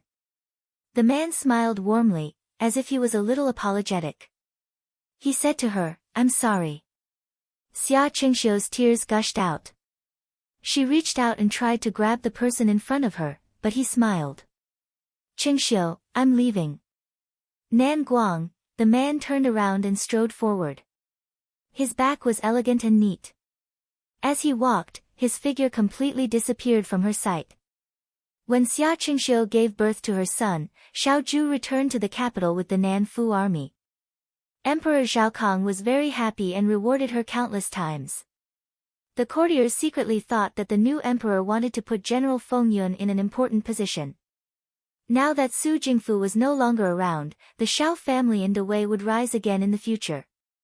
The courtiers had their own thoughts, but the common people didn't think so much. They only thought that General Feng Yun was General Feng Yun. Yunzi was in danger, but she still won. Not long after Xiao Ju returned to the capital, General Hu also led his army back from Bingjiang. At this point, only the Fuyue army led by He Yan and the Yan family army had not returned. However, although they hadn't returned, everyone knew that it was only a matter of time. After all, Jiuquan and Ji County had already been recovered. Calculating the time, they should be on their way back to the capital. He Yunxing woke up even earlier every day. Other than going to school, he would wake up before dawn and climb up Donghuang Mountain to chop firewood. He Yunxing didn't have to work so hard to make a living now. He chopped firewood not for the sake of living, but to improve his skills. If one day, his skills were better than He Yan's, then when He Yan went to the battlefield in the future, he could go with him. Every day after school, he would run to the Xiao family. Every day, when he saw Xiao Ju, the first thing he asked was, Brother-in-law, is there any news about my sister? Xiao Ju always shook her head and said, No. No, what a depressing answer. Ji County won the battle, but He Yunxing also learned that He Yan was seriously injured during the battle.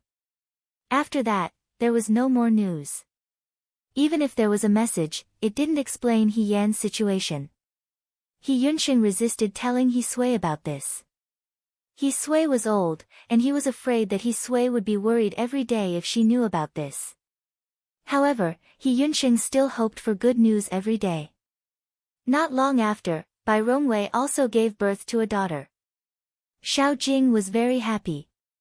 Because of the Xiao family's accident, Bai Rongwei's body became ill, and this pregnancy was especially difficult. Now that both mother and daughter were safe, it was a good thing.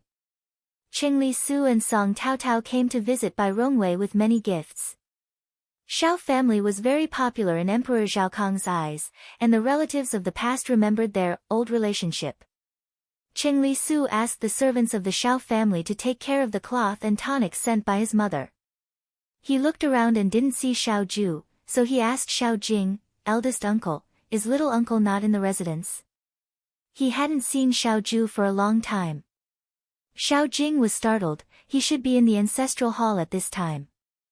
Qingli Su stood up and said, I'll go find him. Then he ran away. He had a close relationship with Xiao Ju, so Xiao Jing and Bai Rongwei were used to it. Song Taotao, on the other hand, waited until Qingli Su ran away and asked Bai Rongwei, young Mistress Xiao, is there any news about Lord He? Bai Rongwei heard this and sighed, shaking her head. Song Taotao was a little disappointed. On the other hand, Qingli Su ran to the entrance of the ancestral hall. The weather was getting colder, the fallen leaves in the courtyard were falling, and a layer of frost had accumulated on the roof tiles. He tiptoed inside and saw a young man standing in front of the memorial tablet in the middle of the ancestral hall. His dark blue robe made him look cold and distant. His gaze was calm and peaceful as he looked at the memorial tablet. Qingli Su suddenly remembered a summer afternoon many years ago when the thunderstorm was endless. He was also like this. In order to chase a cat, he accidentally hid here and accidentally bumped into the heart of a cold and emotionless youth, the gentleness that was hard to see in the world. The young man's voice sounded, why are you hiding behind me? Qingli Su was surprised that he had been discovered. He walked in obediently and called out, Uncle. Xiao Ju didn't look at him. It was a habit he had since he was young. Whenever he felt uneasy or irritated, he would walk here and light 3 sticks of incense. After 3 sticks of incense, everything would go on as usual. His uneasiness and fear couldn't be seen by outsiders. Just like now, under the seemingly calm surface, there were turbulent waves. Uncle, are you worried about Aunt? Qingli Su asked. Xiao Ju was silent. After a long time, so long that Qingli Su thought Xiao Ju wouldn't answer him, Xiao Ju said, yes.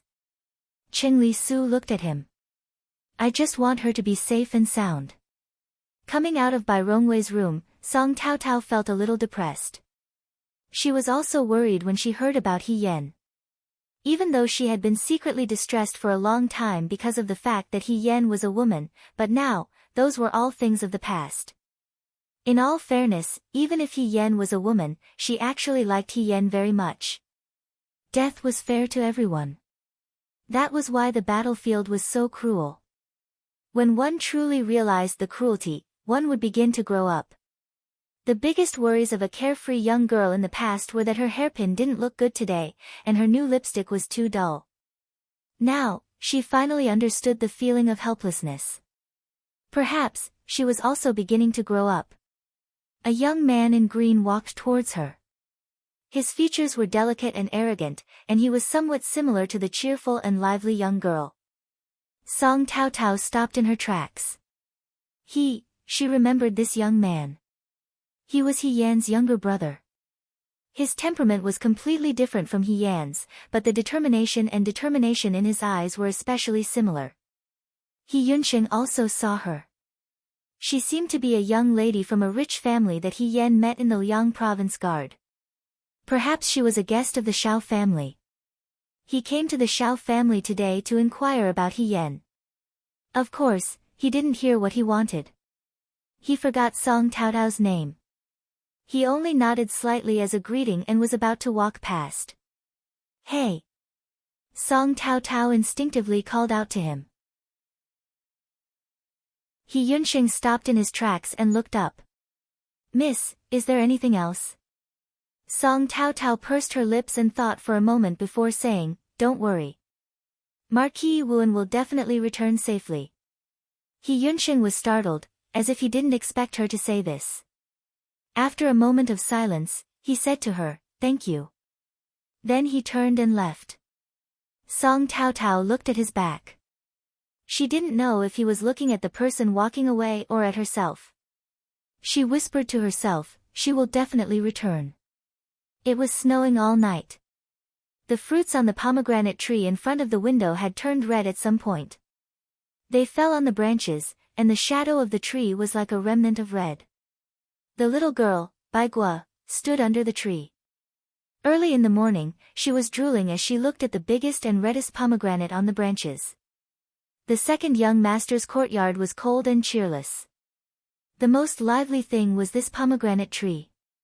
The biggest pomegranate was like a small lantern. It looked very sweet. Qing Mei walked past. Seeing Bai Gua's infatuated expression, she couldn't help but lightly knock on Bai Gua's head. "Greedy." Bai Gua smacked her lips. Just as she was about to speak, she looked up and saw Xiao Ju walking out. She hurriedly said, "Young master." Xiao Ju glanced at her. "What's the matter?" Bai Gua pointed at the tree. "Look, the pomegranate has turned red." Xiao Ju turned his head to look. The fruits on the tree added a thin layer of color to the green, like a lamp burning in the night. "It's so red. It must be very sweet," Bai Gua said as she bit her finger. Qing Mei couldn't help but whisper, "The young master wants to leave the sweetest pomegranate for the young mistress." "What are you looking at?" Bai Gua explained in a low voice, "I know. I just wanted to ask if the smallest one could be left for us." Her voice gradually trailed off. In the end, she didn't dare to finish her sentence. Xiao Ju walked to the side of the pomegranate tree. Suddenly, she recalled a time last year. There was a girl who stood under this pomegranate tree and tried her best to pick the pomegranates on the tree. Later on, the matters in the capital piled up like a mountain. She didn't have time to pick the biggest pomegranate and it was already ripe on the branch. She regretted it for a long time. Now, the time was just right, but the person who picked the pomegranate had not returned. He casually picked up a stone under the tree and looked at the farthest tip of the tree. With a slight movement of his fingers, the stone flew towards the tip of the tree. The fiery red pomegranate that looked like a lantern fell into his palm. It was heavy and bright red. He withdrew his hand. At this time of the year, pomegranates should be placed in the well in the courtyard and soaked in cold water. This way, when He Yan returned, it would be just right. Xiao Ju was about to leave when Qi Wu ran in from outside. He was panting as he said, "Young master. Young master. The Fuyue army has returned to the capital." Qing Mei and Bai Guo were stunned. Then, they became happy. Just as they were about to speak, they raised their heads and felt a strong wind sweep past them. When they looked at the courtyard again, Xiao Ju was already gone. Only the pomegranate tree that bore fruit was more beautiful than the winter plum blossoms. The city gate was already filled with commoners who had rushed over after hearing the news. They blocked both sides of the street. Most of the people who came to welcome them were those whose family members had joined the army. Many women held their young children's hands and stood in the wind, carefully looking for familiar faces in the crowd. If they saw a family member who was still alive, they would ignore the situation and rush over to hug the person's head and cry. There were also old men who shakily came out with crutches. They looked at the crowd from head to toe until their eyes turned cold with disappointment. A war, countless families were torn apart. Separation and reunion, joy and tears, tragedy and comedy, without exception, were played out one by one. When Xiao Ju arrived, the army had already passed through the city gate. The number of soldiers and horses that had set out before was now reduced by half. Everyone's face was filled with fatigue and joy. However, at the front, there was no familiar hardy figure riding on a horse. His gaze suddenly froze. When returning to the capital, the chief general who had performed meritorious deeds would always be at the front. There had never been an exception. But now, there was no one. There was no sign of He Yan. That year, when He Yan was the General Feihong, he didn't see him when he returned to the capital. Later, He Yan joked with him, "Xiao Ju, one day, I will definitely let you see my heroic appearance when I return from a victorious battle." But now, from head to toe, there was no sign of her in the long line of soldiers and horses. For many years, perhaps since Xiao Zhongwu and Madame Xiao had passed away, he had never been at such a loss. For a moment, he didn't even know where and when he was. The bustling crowd seemed to be very far away from him. Some people walked by in front of him, but did not notice that this young man who seemed to have lost his soul was the Great Wei's right army commander-in-chief. They were so crowded that the pomegranate in his hands slipped out of his hand and rolled into the crowd without a trace. He seemed to have returned to that night when he was young. All of his calmness suddenly cracked. He was so panicked that he didn't know what to do. It seemed like a long time had passed, but also like not much time had passed. He seemed to understand what he had to do next. He turned around and then froze. There was a young woman leaning against the wall by the street. She was wearing a red warrior's outfit, a green sword at her waist. She was looking at him with a smile. She tossed a red fruit up and down in her hand. It was the pomegranate that he had dropped into the crowd.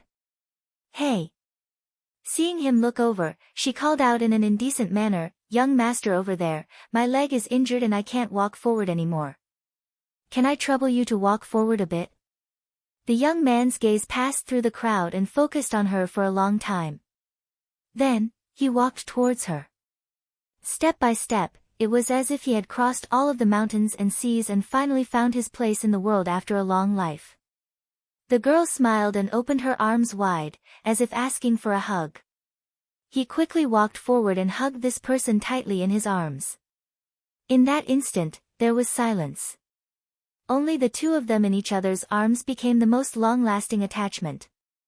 In the crowd around them, some were happy, some were crying, some were reunited, and some were parting.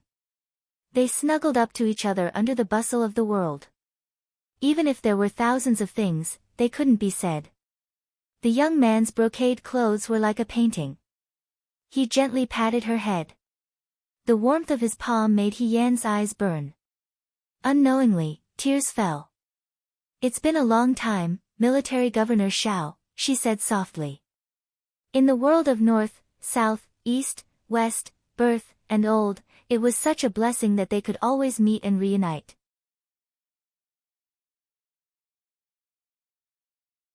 Chapter 267. In the end, De Wei won the war against Wu Tuo. After Wu Tuo was defeated, the king of Wu Tuo personally wrote a letter of surrender and ordered the prince and the envoy to come and beg for forgiveness. He promised that in the next 100 years, he would not take the initiative to send troops and form an alliance with De Wei and become a vassal state of De Wei. He also left the prince in De Wei as a hostage to show his allegiance. Emperor Zhaokong was pleased and rewarded the soldiers who led the troops to the battlefield. He even made Marquis Wu and He Yan a third-rank general and gave her the title of Guiyue. Henceforth, she was the first female general in the history of the Great Wei dynasty. In the courtyard, He Sui looked at the gifts piled up in front of the door and said worriedly, "The cloth and rice can be stored for a long time, but what about these fruits? We don't have many people at home. I'm afraid they will spoil before we finish eating." He Yunshin glanced at them and said, "Send them to brother-in-law's house. Brother-in-law has many family members." "However, father, you are insulting He Yan's appetite by worrying about whether we can finish eating. How can you talk about your sister like that?" He Sui slapped him to the side and said, "Quickly bring the soup in the kitchen to Yan Yan." He Yunshin rolled his eyes and went to the kitchen in resignation. He Yan was sitting in the room looking at He Yunshin's recent homework. Xiao Ju was sitting beside her. She had trouble walking now and her leg injury would not heal in a short time. However, she was not someone who could sit down. She was nagged by Bai Rongwei and He Sui 100 times every day. He Yunshin walked in from outside while she was sitting. She held a porcelain bowl in her hands and placed it in front of He Yan. She said unhappily, "Father personally stewed this bone soup for you. Drink it." Why is it bone soup again?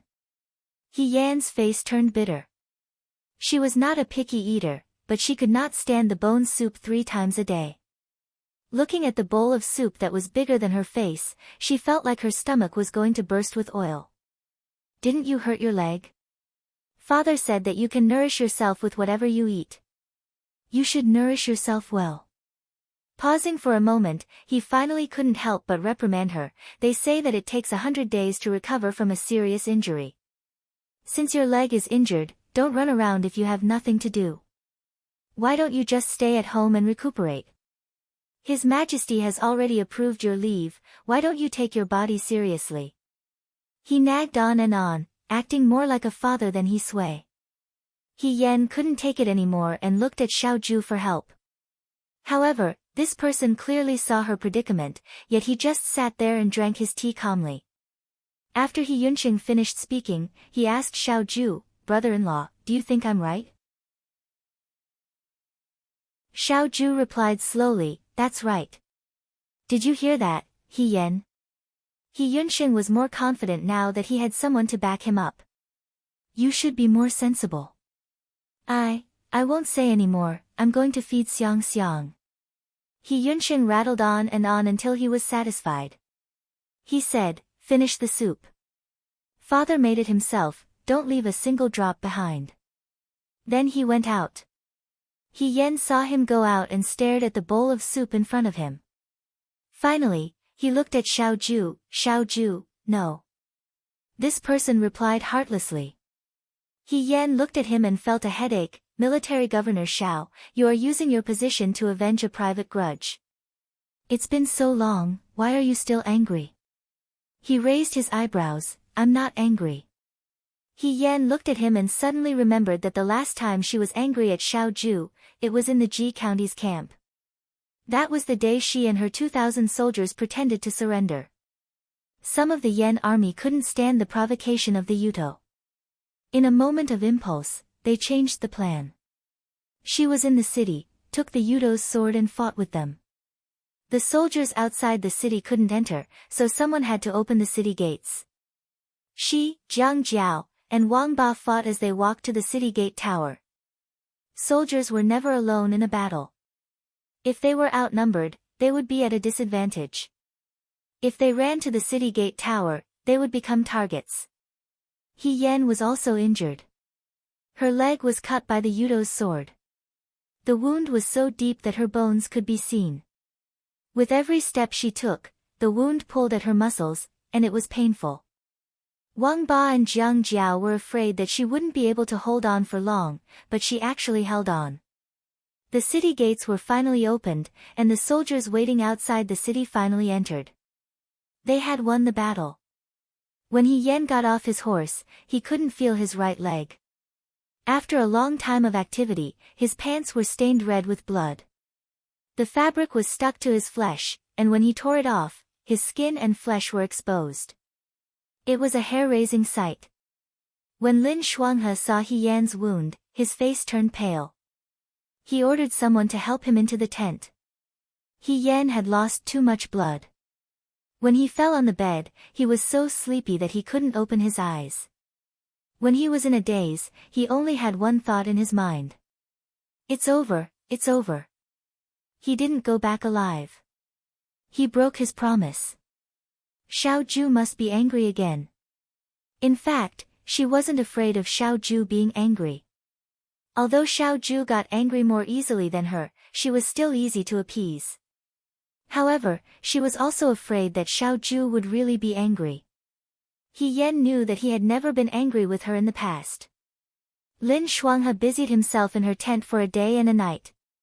When He Yan woke up, the light in the tent flickered. Someone was leaning against the bed and dozing off. When He Yan moved, he woke up. Hey, brother Lin. He Yan forced a smile. His voice was a little dry. You can't fool around with a friend's wife. Did you sleep with me for a night? She was still in the mood to joke. Lin Shuanghe looked at her with a serious expression and said, He Yan, you have to rest. Lin Shuanghe was very dangerous when it came to saving people. It wasn't easy for her to keep her life. However, even though her life was saved, if she did not rest well and continued to jump around like before, then it was very likely that she would not be able to keep her leg in the future. He Yan's face was pale. She smiled at him and said, "That won't do. The battle isn't over yet." Just like before Yan he died, even though he knew that intense activity would cause the poison to spread even faster and become a death sentence for him, he still went into battle with his injuries. He Yan was the same. It was already the most crucial time. If they didn't seize the opportunity and let the Yuto have a chance to counterattack, it would be very troublesome. "Wrap it up tightly for me," He Yan said, "Try not to affect my performance on the battlefield. Aren't you afraid? Your right leg, at most, it's just a cripple." He Yan smiled. "Moreover, it's possible that it'll be fine." She struggled to get up. Without any pause, she started to arrange the upcoming battle. Lin Shuanghe once thought that He Yan's leg would really be lost. However, He Yan was luckier than Yan He. On the way back from Ji County to Shuajing, Lin Shuanghe used all his knowledge on He Yan. In the beginning, He Yan's situation was really bad. It was so bad that when Lin Shuanghe wrote a letter, he didn't know where to start. Later, He Yan got better. He wrote He Yan's situation in his letter. In the end, something happened at the relay station. This made Xiaoju worried for many days. However, this leg injury had to be taken care of. He Yan looked at him and asked, "You're really not angry?" Xiaoju looked at the tea in front of her attentively. She clutched her chest and said, "Ah, my leg." In an instant, this person looked at her. Seeing that she was pretending, he paused and said, "You're injured on your leg. Why are you clutching your chest?" "It's my leg that hurts, but it's my heart that hurts." He Yan looked at him bitterly. "I'm already very hurt, but you're still so cold." Although he knew that this person in front of him could lie easily, he still sighed and sat down in front of her. He asked, "Is it very painful?" He Yan said seriously, "Yes, but if you say a few words of concern, it might not hurt anymore." Xiaoju was speechless. He was so angry that he laughed. Seeing that he laughed, He Yan rested her chin on her hand and looked at him. She tugged at his sleeve and said, "All right, Military Governor Xiao, don't be angry. Next time, I'll take good care of myself. I won't joke about my life. This time, I made you worry for so long. It's my fault. I didn't know that something could go wrong at the relay station." She had to take the blame for this. Xiaoju's gaze fell on her. This person had a cheeky smile on her face and didn't look sad at all. However, she didn't know the fear in his heart when he couldn't find her. He wasn't angry. It was more likely that he felt helpless because he couldn't help her when she was in danger. However, he knew that if he could do it again, He Yan would still make the same choice. If it was him, he would also do the same. But she was still here. Being able to play happily in front of him was already a blessing from the heavens. It was enough. After a while, he looked at He Yan and smiled. "Okay." He Yan was overjoyed. "That's right, but I won't help you finish this bowl of soup." He Yan said, "Xiaoju, you're really petty." 2 days later, He Yan and Xiaoju went to see Xia Qingxiu. He Yan originally thought that he would see a sad and depressed girl. However, to his surprise, Xia Qingxiu actually looked pretty good. When He Yan saw her, she was shaking a small red drum and playing with a baby in a bamboo basket. The baby's eyes were open and his eyes were following the movements of the small drum. He was babbling something that no one knew what he was saying. Xia Qingxiu was amused by him and laughed. He Yan called out, "Miss Qingxiu." Xia Qingxiu saw her and was surprised for a moment. Then, he said, "Miss He." Xia Qingxiu had lost a lot of weight and his clothes looked very loose. However, his complexion was still good. He wondered if it was because he had become a mother, but he had become more gentle. He Yan originally thought about how to comfort her and make Xia Qingxiu feel better. Now that he saw her, he realized that the words he had prepared were useless. Miss Qingxiu, how have you been these days? He Yen thought for a long time and finally asked this question. I've been fine. Xia Qingxiu smiled and said, with Muxia by my side, the days haven't been too hard. He Yen felt a little sad when he heard this. Xia Qingxiu looked at her and smiled instead. Miss He, don't be sad for me. When I first heard about Yan He's news, I couldn't accept it. I even thought about leaving with him. However, now that I have Muxia, my original obsession has gradually dissipated.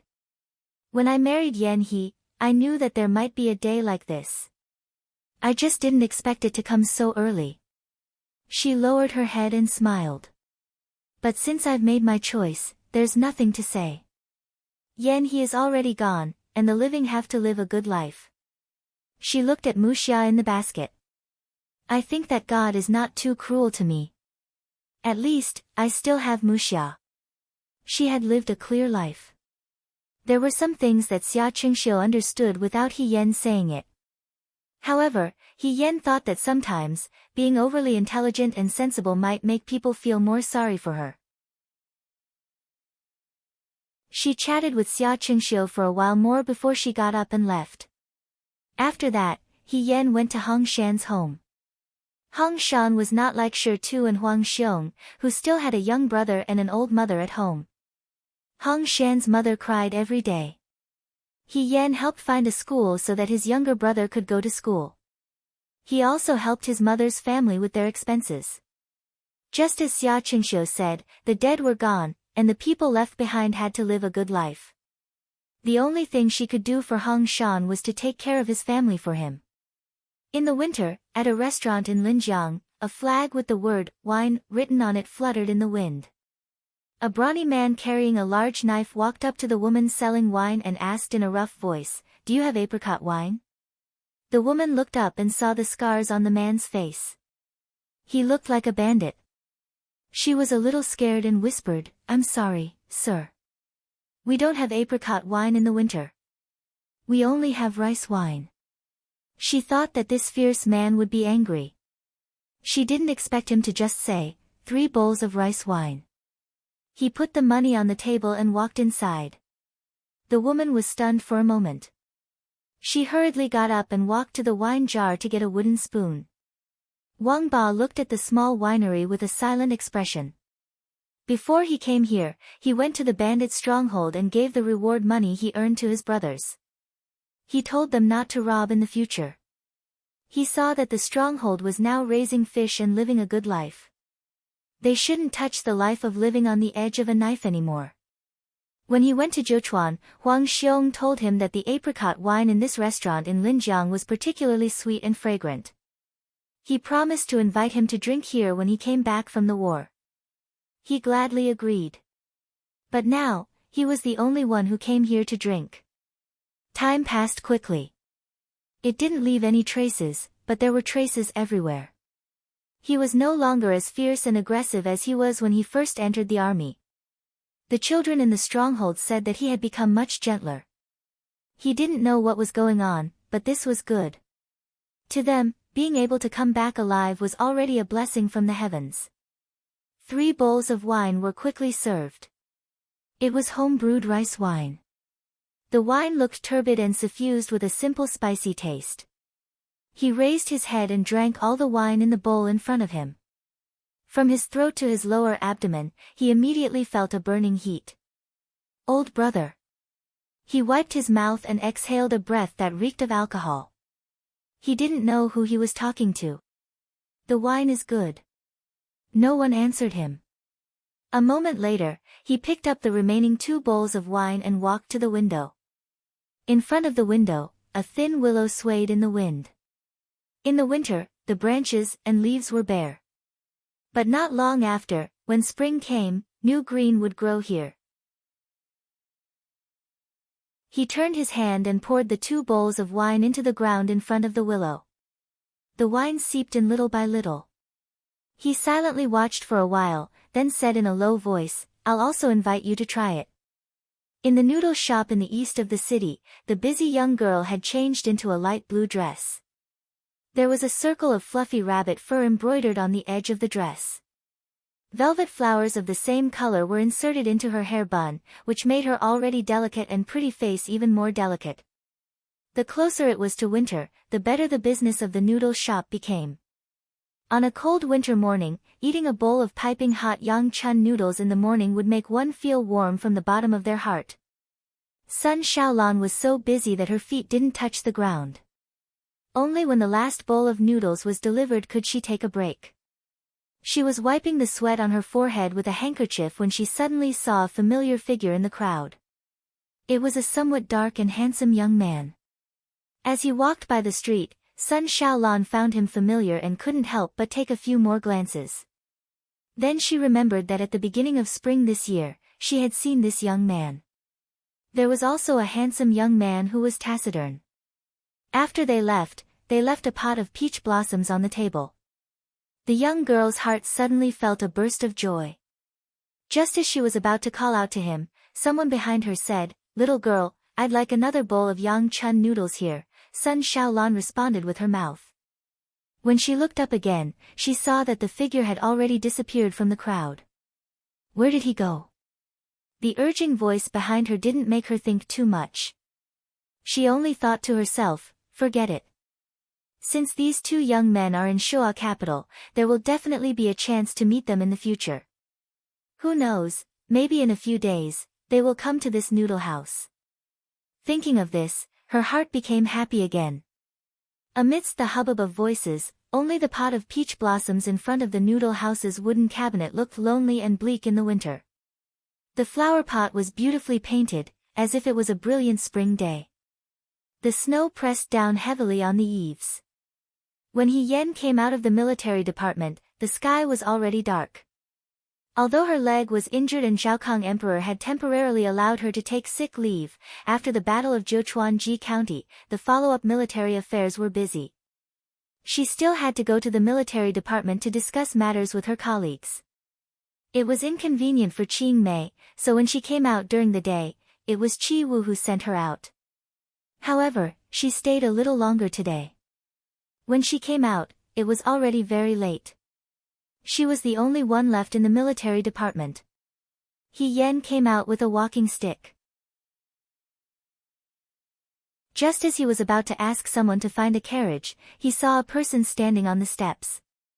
She was wearing a bright moonlight-embroidered brocade robe. Standing in the snow, it seemed as if the snow was illuminated. Xiao Ju. He Yen waved at him. He chuckled and walked up to them.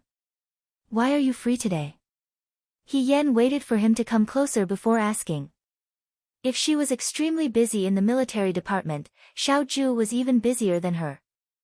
I know you haven't gone back yet, so I came to pick you up. He said. He Yen hurriedly grabbed his arm.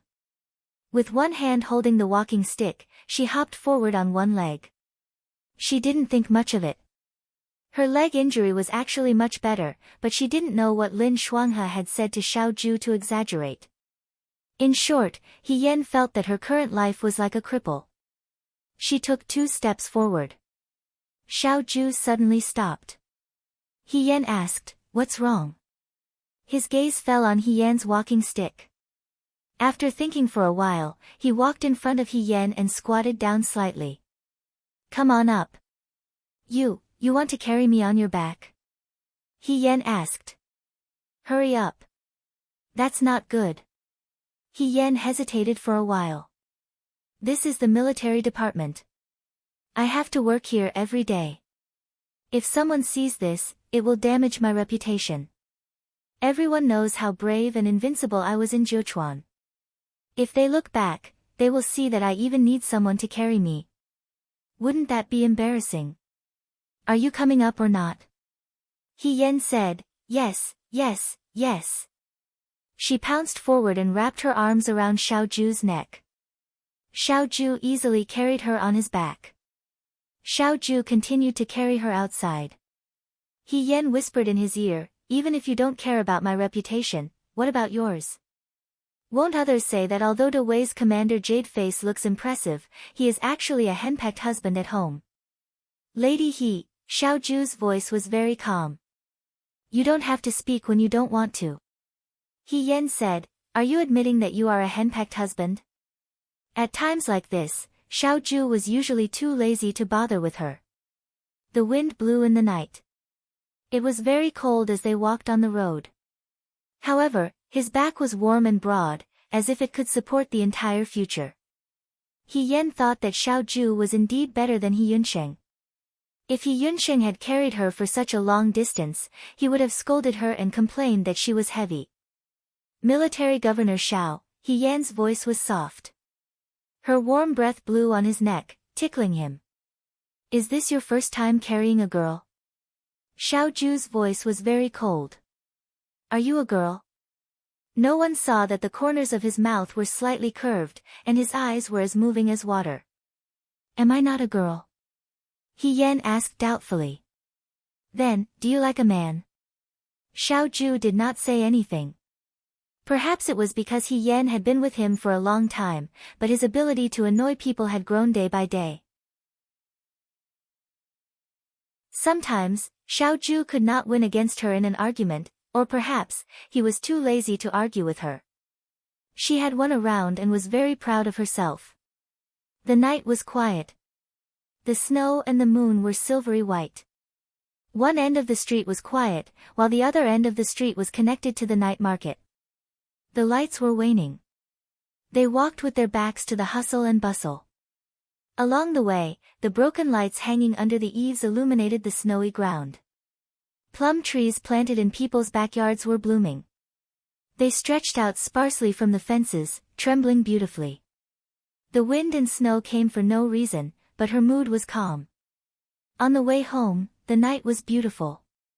She laid on Xiao Ju's back and looked at the moon in the sky. She called out to him, Xiao Ju. He Yan responded with an She heard him say, what do you think the moon will be different from now in 10, 20, 50 years? Xiao Ju paused. I don't know. After a while, he answered. I want to see how the moon will be different from now in a few decades. Xiao Ju looked up. The cold moon was like eyebrows, pear blossoms dotting the snow. The voice of the person on her back was gentle and quiet. When she laid on his back, it was reassuring. I want to know too. His gaze softened. Like the limpid autumn water, he said softly, so, let's look at it together. Look at the moon together, 10, 20, 50 years. He Yan's lips slowly curled up. In the future, what would it be like? Maybe the streets would be different in 10 years. Maybe the snow would be colder in 20 years. Maybe she and Xiao Ju would be white-haired in 50 years. But the moon might not be different from tonight. Even if it was different, it did not matter. 10, 20, 50 years later, the mountains would be long and the rivers would be far away. She did not know the things of the world now, but she knew, she would always like the moon. A snowflake landed on the hair of the person in front of her. He Yan gently brushed it away. She felt that it was much more normal. The moon was bright and the wind was gentle. Tonight was a good night. Let's go home. She smiled and urged him. Okay. The end of the text.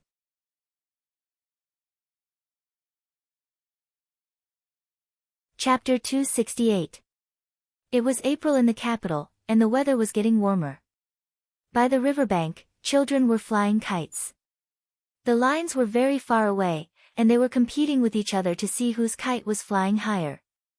Their laughter could be heard outside the long beach, and passers-by stopped to watch.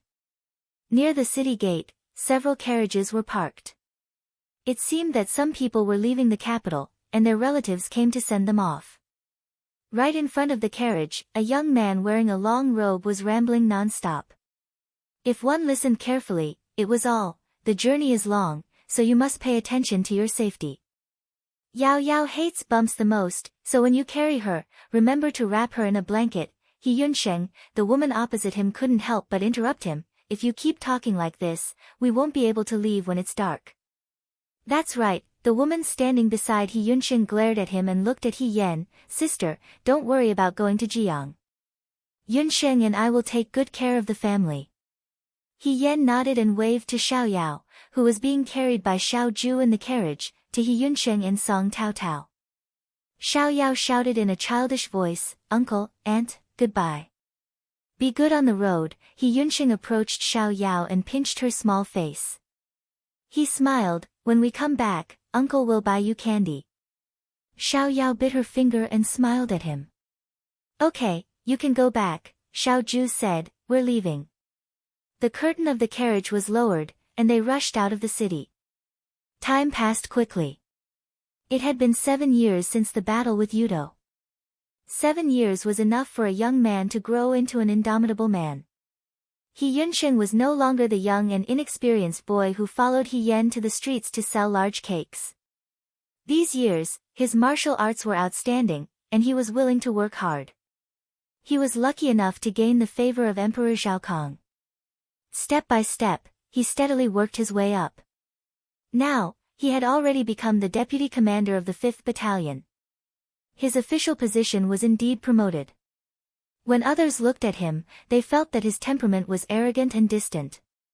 But only He Yan knew that He Yunsheng was still the same worrywart as before. With such a temperament, it was hard for Song Tao Tao to take a fancy to him. He Yunsheng and Song Tao Tao got married 4 years ago.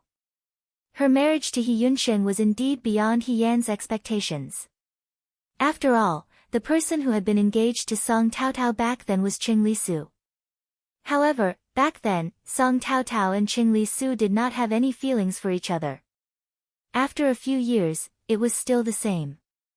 Later, the Song family and the Qing family annulled the engagement. Originally, it was nothing. Who knew that as soon as the engagement was dissolved, Song Tao Tao ran to the door of the He family and bravely expressed her love for He Yunsheng, which shocked everyone. Master Song was also a scholar. When he heard the news, he almost fainted from anger. Madame Song also felt that Song Tao Tao's actions were too outrageous. The only person who supported Song Tao Tao was her ex-fiancé, Qing Li Su. Qing Li Su secretly ran to the door of the Song family's house and encouraged her, "Not bad, Miss Song. You finally did something that I admire. Don't mind what others say. My brother he is one of the top young talents in Shuajing. If you miss this village, you won't have this opportunity again. Don't give up just because of a few words from others. Don't worry, your ex-fiancé," he patted his chest and said righteously, "I will definitely help you get what you want." After encouraging Song Tao Tao, he went to find He Yunsheng. He Yan once saw Qing Li Su deceiving He Yunsheng with his own eyes. "Uncle He, my ex-fiancé, although spoiled and willful, pretentious, and fierce like a tiger, has nothing good about her, she's a good person. But in fact, her looks are passable. Her family is rich, and more importantly, she is deeply in love with you. Why don't you try to get along with her? Who knows, maybe they'll develop feelings for each other as time passes." He Yunsheng looked at him coldly, "Why don't you get along with her yourself?" "Hey," He Yunsheng answered very sincerely, "a gentleman has the beauty to help others." He Yan, who accidentally heard the whole conversation, thought that Qing Li Su was really a stick that wanted to see the world in chaos. He Yunsheng didn't like Song Tao Tao at first. He Yan thought that he knew his brother quite well. According to his brother, the girl he liked should be a gentle and cute girl like Xia Qingxiu or Bai Rongwei. But at first, Song Tao Tao was the one who stuck to him, but he was stubborn and unmoved. Later on, Song Tao Tao didn't come to the He family's house. He Yunsheng held it in for a long time. Finally, one day, he found He Yan. After being shy for a long time, he said that he wanted her to help him propose marriage to the Song family. He Yan didn't know what to say. From Xiao Ju's niece-in-law to his sister-in-law, Song Tao Tao's identity was a little too big. He Yan didn't care about what other people said. He just sighed in his heart. Fate really didn't make any sense. Who would have known that at the very beginning, Song Tao Tao was originally her fiancé? Young people's affairs were hard to predict. Just let them be. After all, the goodies shouldn't flow into the fields of outsiders. Also, most men were people who didn't mean what they said. As for Qing Lisu, she was still alone at the moment. Because of what happened with Song Tao Tao, his family didn't dare to arrange a marriage for him. But Qing Lisu himself didn't take this matter to heart. Every day, he was busy making friends and playing with cats and dogs. He was still the useless young master from before. At first, the Qing family hoped that he would make progress, but later on, they were too lazy to care. In this world, having a big heart was a kind of happiness. The carriage shook.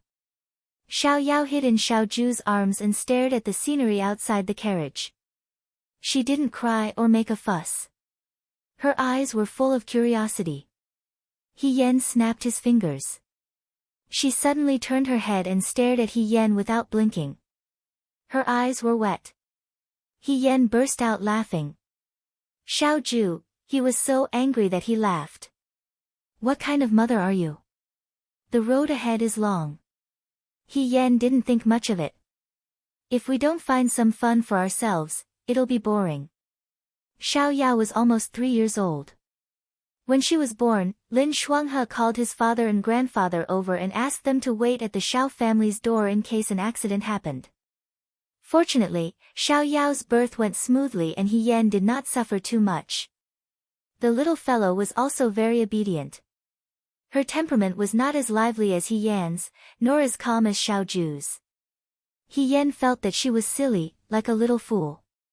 She was very easy to take care of. She could be happy the whole day with a grasshopper. Because of this, she decided to bring Xiao Yao with her on this trip to Jiang. She was going to Jiang with Xiao Ju to attend Mu Xiaolu's wedding. When she first saved Mu Xiaolu from the hands of criminals in Jiang, Mu Xiaolu was only an 11-year-old girl. Now, she was already a big girl. Not only that, Mu Hongjin also passed the position of princess to her. This time, Mu Hongjin sent an invitation to He Yan and his wife. She hoped that they would come to Jiang to attend the ceremony in person if they were free. Ever since Yudo was defeated, the way was peaceful. Other than training the soldiers and horses, they didn't have much to do every day. He Yan and Xiao Ju asked for leave from Emperor Zhao Kang and took Xiao Yao to Jiang. He Yan thought that if Lu Buwang was still alive, he would want to see Mu Hongjin's granddaughter enter a new life. Since Lu Buwang was gone, she would take care of her granddaughter for him. Moreover, she also missed her friends in Jiang. The carriage drove outside the city. There were people selling peaches on the road, so the carriage in front stopped. He Yan heard Lin Shuanghe's voice outside. Hey, younger sister it's a long journey. Buy 2 peaches to eat. Fei Nu stopped the carriage in front. He Yan got off the carriage. Lin Shuanghe was standing in front of the peach selling peaches, carefully picking the fresh peaches in the bamboo basket. He Yan wanted to laugh when he saw this. She leaned against the carriage and said, "Didn't you say that you don't eat the peddler's food outside?" Lin Shuanghe pretended not to hear her and changed the topic. These peaches look good. Buy some for Yao Yao to try. 7 years had passed. Lin Shuanghe had changed from an elegant white-clothed young master to an elegant white-clothed young master who was 7 years older. In fact, there wasn't much difference in appearance. His extravagant personality had never changed. However, 7 years ago, after the Great Battle of Yuto, he was depressed for half a year after returning to the Shuo capital. Later, he opened a medical center in the Shuo capital. The Lin family had many medical centers, but the one he opened was special. Because he didn't treat people, he only taught medicine. The doctors in the Shuo capital who were obsessed with medicine often went to his medical center to study together. In these few years, he had come up with many new recipes. Although Lin Shuanghe's fame couldn't be compared to Lin Qingtan, he had gradually surpassed Lin Mu. He had some achievements in medicine, but his marriage had always been a headache for the Lin family. Although Qing Lisu was unwilling to get married, she was still younger than Lin Shuanghe. Lin Shuanghe was already Chen Lisu's uncle. His classmates, such as Xiao Ju, could even run on the ground with their children. He was the only one who was still single. But to say that he was cold and aloof, he couldn't be considered pitiful. All the women in the capital were his little sisters. His medical center was very lively every day. He probably hadn't met a woman who could truly make him fall in love, so he didn't force it. He Yan walked to Lin Shuanghe's side and picked peaches with him. The peaches were pink and fresh, sweet just by looking at them. She picked a few and sighed, if only Qing Mei was here. Qing Mei is the best at picking these fruits. Don't. Lin Shuanghe didn't even think about it before replying, one Xiaohuijin is enough. Do you want me to stay here and watch the master and servant take care of the child together? Then he face-bombed, I didn't think that some men would be like this after becoming fathers. After Xiao Ju had Xiao Yao, whenever they were outside, she wouldn't let go of Xiao Yao. She was also very obedient to Xiao Yao. This wasn't a big deal. In any case, Xiao Yao had a gentle temperament and was easier to take care of. Qi Wu's stinky brat was also a big deal.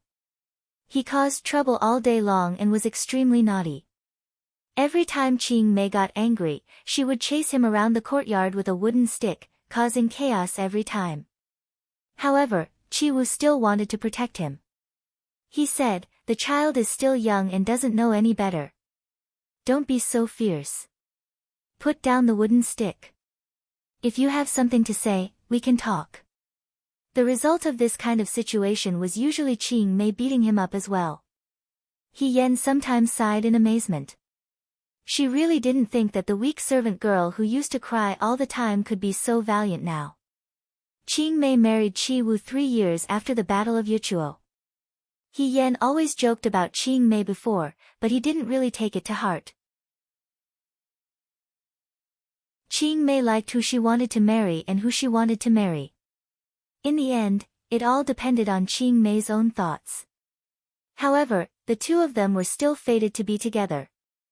Both of them liked each other, so it was only natural for them to be together. At first, He Yan planned to let Qing Mei and Qi Wu go together on this trip to Jiang. However, at this critical moment, they found out that Qing Mei was pregnant and couldn't travel too far. He Yan asked Qing Mei to rest well in the residence and Qi Wu to accompany her. He Yan picked a few peaches. After Lin Shuanghe paid for them, she washed the peaches with clean water from the wooden bucket next to the peddler and returned to her carriage. Here. She handed the peaches to Xiao Ju. Try it. Xiao Ju took the peaches, peeled them with a knife, and fed them to Xiao Yao. Xiao Yao ate a little and became happy. She said in a childish voice, I want more. He Yan was speechless. Sometimes, she felt that her and Xiao Ju's positions as parents were reversed. She taught Xiao Yao how to walk and even taught her how to hold small stones. She planned to teach her martial arts when Xiao Yao was older, while Xiao Ju took care of all the minor details. For example, what Xiao Yao ate, what she wore, what she played. When it came to taking care of children, the patience he displayed was comparable to Xia Qingxiu. Xia Qingxiu. Mu Xia was already 7 years old. He looked a lot like Yan He. Among his peers, he was considered to be taller.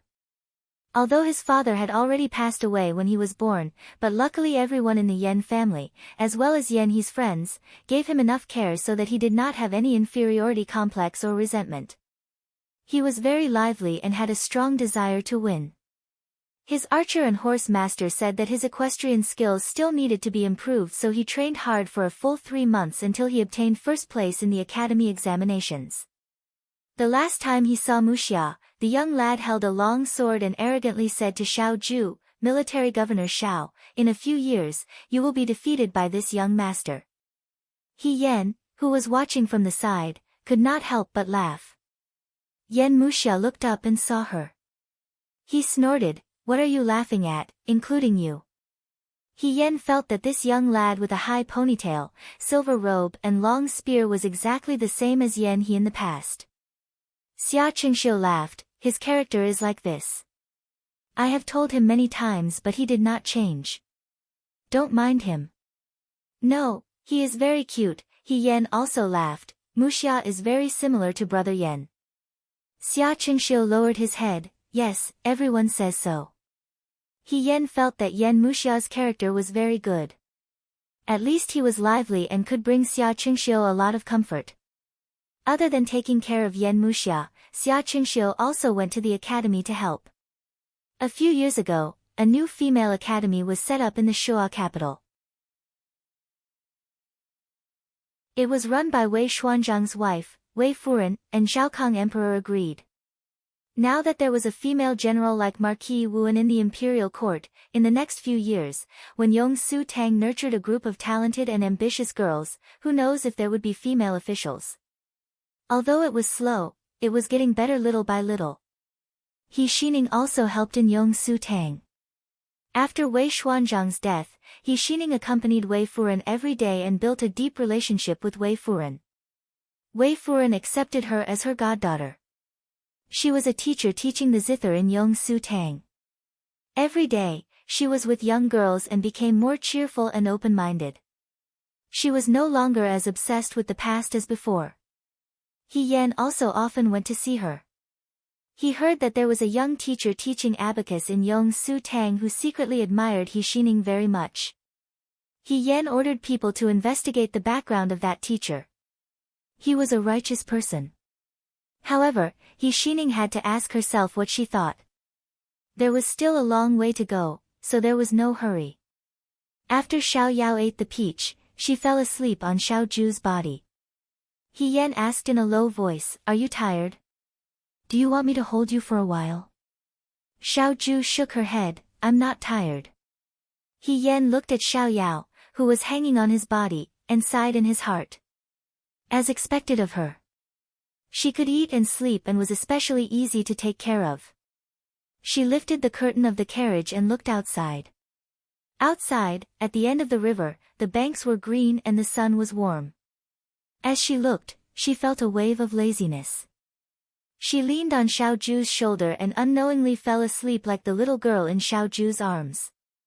7 years later, Jiang City did not seem to have changed much compared to 7 years ago. At the city gate, Cui Yuji, who had received the news, rushed over early in the morning. When He Yan and the others got off the carriage, the first thing they saw was Cui Yuji and his 4 concubines. Cui Yuji still looked the same. He was round and chubby, simple and honest, but he was a little older. Eldest concubine and 4th concubine each held a child in their arms. These were Cui Yuji's son and daughter, Cui Yan and Cui Yingying, who were born to eldest concubine and 4th concubine respectively. 2nd concubine was still as charming and beautiful as before. 3rd concubine coughed weakly every time she took a few steps. There were not many changes either. He Yan walked in front of them and pinched Cui Yingying's cheeks. Her cheeks were soft and comparable to Xiao Yao's. He smiled and said, "Lord Cui, this is Yan, and Yingying." Cui Yuji said proudly, "How is it?" Everyone says that the two of them look more and more like military governor Xiao. I think they do. He Yan, although he admitted that Cui Yan and Cui Yingying had delicate features and did not look like Cui Yuji, he did not think that they would be related to Xiao Ju. Cui Yuji's eyes lit up when he saw Xiao Yao in Xiao Ju's arms. Aya, this must be Xiao Yao. She's so cute. She and Yan, are a golden couple. How about, Xiao Ju blocked his hand that was about to reach out. She glanced at him coldly and said calmly, "Cui Yuji." 2nd concubine hurriedly held Cui Yuji and said with a smile, "Master, you really like to joke." Miss Xiao is still young. Xiao Yao looked at Cui Yuji in confusion, then looked at Xiao Ju. Finally, she reached out to He Yan and asked for a hug. "Mother." He Yan carried her over. Lin Shuanghe stood up and coughed softly. "This is not the place to talk. Master Cui, let's go back to the residence first." Cui Yuji's residence was huge. He stayed in the Cui residence like last time when he came to Jiang.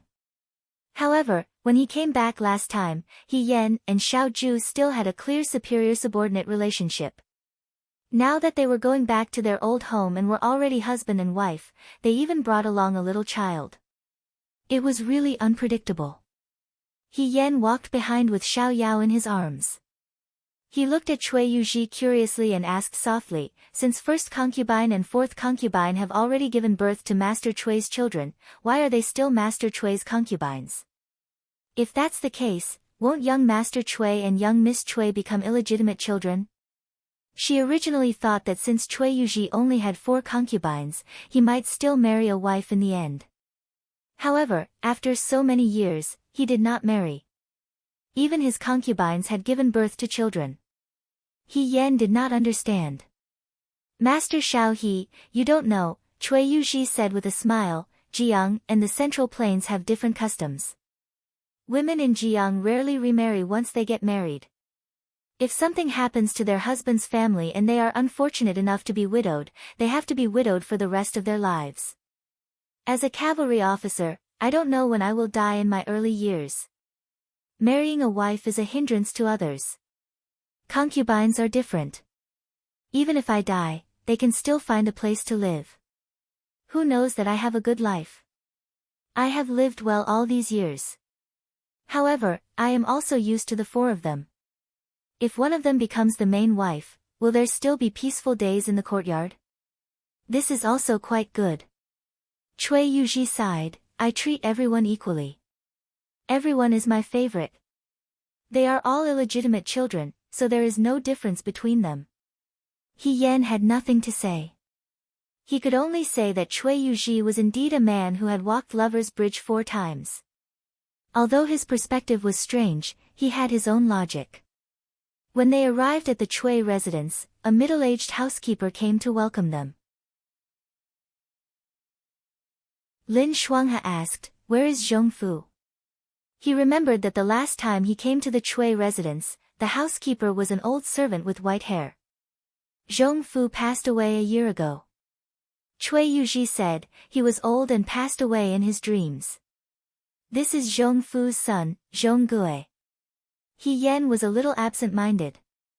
It was only at this moment that he truly felt that 7 years had passed. No matter how similar Jiang was to the past, it was not 7 years ago. Cui Yuji had already ordered people to clean the courtyard before they came. He Yan and the others settled the things. Xiao Yao was already asleep. He Yan placed her on the bed and covered her with a blanket. He looked around the room and suddenly remembered that she was looking at the spring pictures that Cui Yuji had painstakingly arranged for them in front of this bed. Xiao Ju glanced at her and saw He Yan standing by the bed with a thoughtful smile.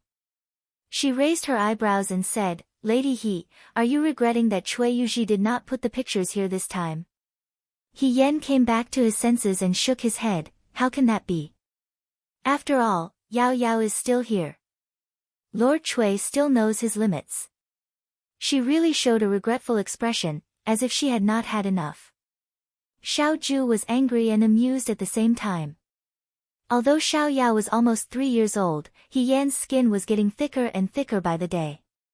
Perhaps it was because he was training new recruits in the martial arts field and spent all day with those youths. He was getting bolder and bolder, and he had fewer misgivings.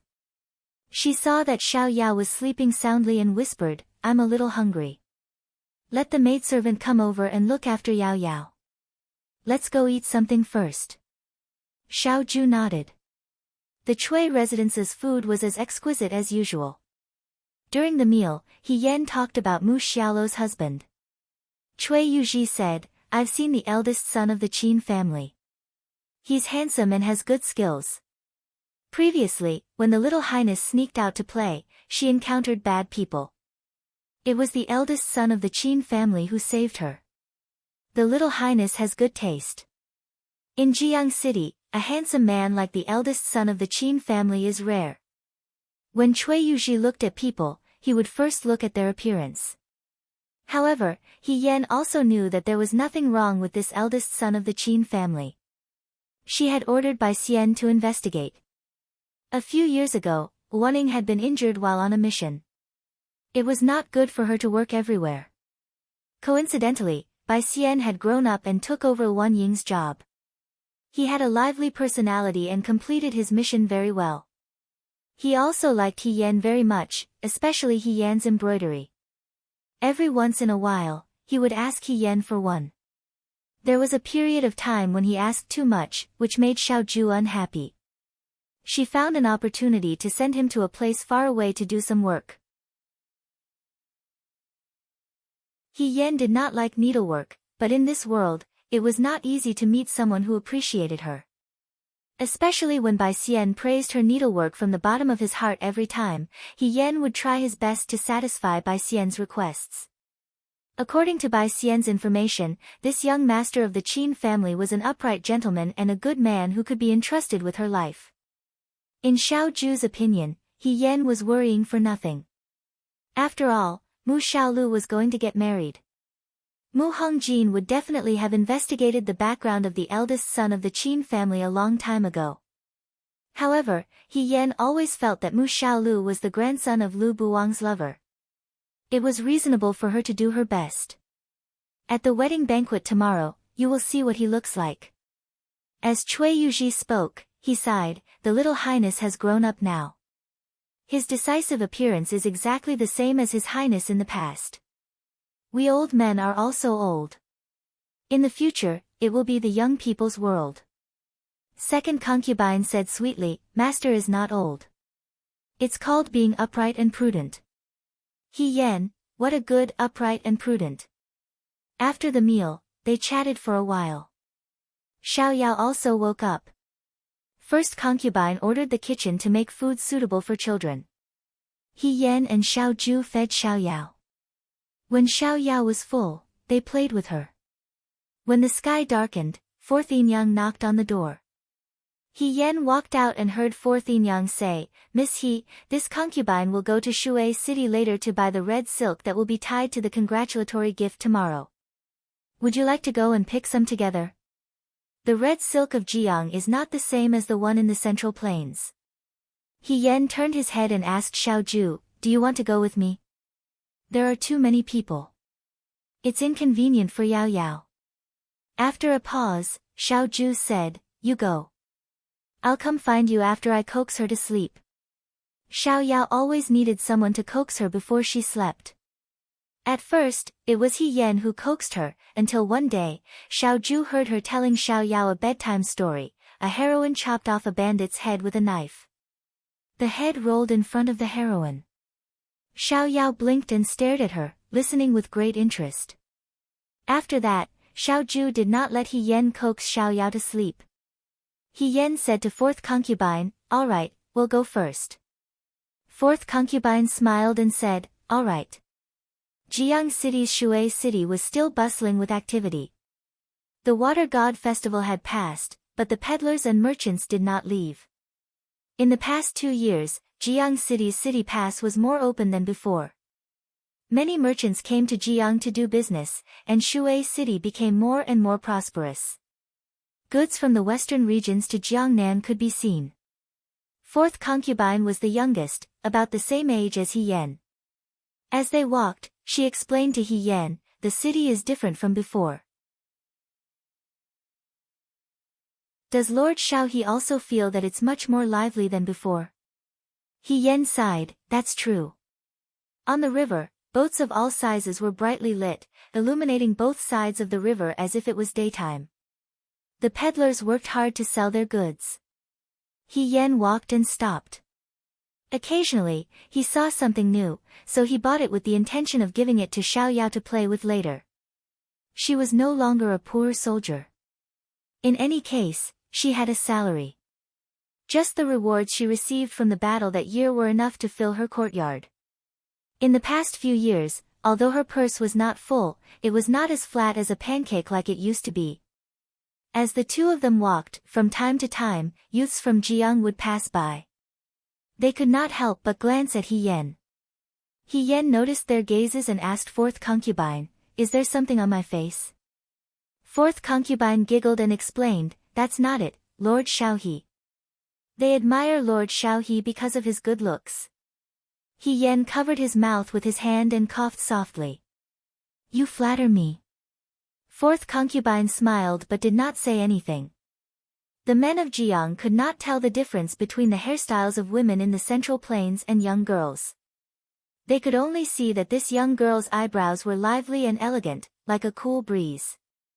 Naturally, they would admire her. After all, everyone loved beauty. However, he didn't know how second young Mistress Xiao grew up. 7 years had passed, but time didn't leave any traces of aging on her body. Looking at her appearance, there wasn't much difference from before, but there was a slight difference. It was probably that in the heroic spirit between her eyebrows, there was a hint of gentleness. This gentleness combined well with her straightforwardness. When she walked in the crowd, she was like a shining pearl that was difficult to ignore. He Yen saw that there were people gathered in front of him. He took 2 steps forward and saw a vendor sitting in front of an iron pot. He skillfully scooped up the brown sugar in the pot and drew on the white stone slab. He immediately exclaimed happily, "It's a sugar figurine. Are there no sugar figurines in the Shuo capital?" Fourth concubine was curious as to why she was so excited. There are, but they are not as beautiful as the ones made by the masters in Jiang City. There are also not so many types. He Yen smiled and said, "Since I'm here, I'll buy one. I'll bring it back for Yao Yao to eat later." She said to fourth concubine, "There are too many people. Wait for me here. I'll come back once I'm done." Fourth concubine wanted to say something, but she saw that He Yen had already pushed through the crowd and was heading towards the vendor who was buying the sugar figurines. He Yen squeezed to the front and took out a string of copper coins. She said, "Little brother, I want a big tiger. Please make it look more impressive." Okay. The vendor was very skillful. In just a moment, a big, impressive tiger was stuck on a bamboo stick. He Yen handed over the money and took the sugar figurine with one hand. She looked very satisfied. Previously, Qing Mei had made a cloth tiger for Xiao Yao. Xiao Yao liked it very much. She hugged it when she ate and slept. Later, she accidentally left the cloth tiger in the brazier and burned it. Xiao Yao cried for half a day. Before Qing Mei finished making a new one, He Yen and the others had to set off for Jiang again. Xiao Yao liked tigers so much. She should be happy to see the tiger made of sugar. He Yen squeezed out of the crowd with the sugar tiger in her hand. Just as she was about to leave, she suddenly heard someone call her name from behind. The person seemed to be a little hesitant and uncertain. She said, "Ahi." He Yen scratched her head and saw a man dressed in green standing not far from her. He looked surprised and complicated. "Chu. Fourth young master Chu."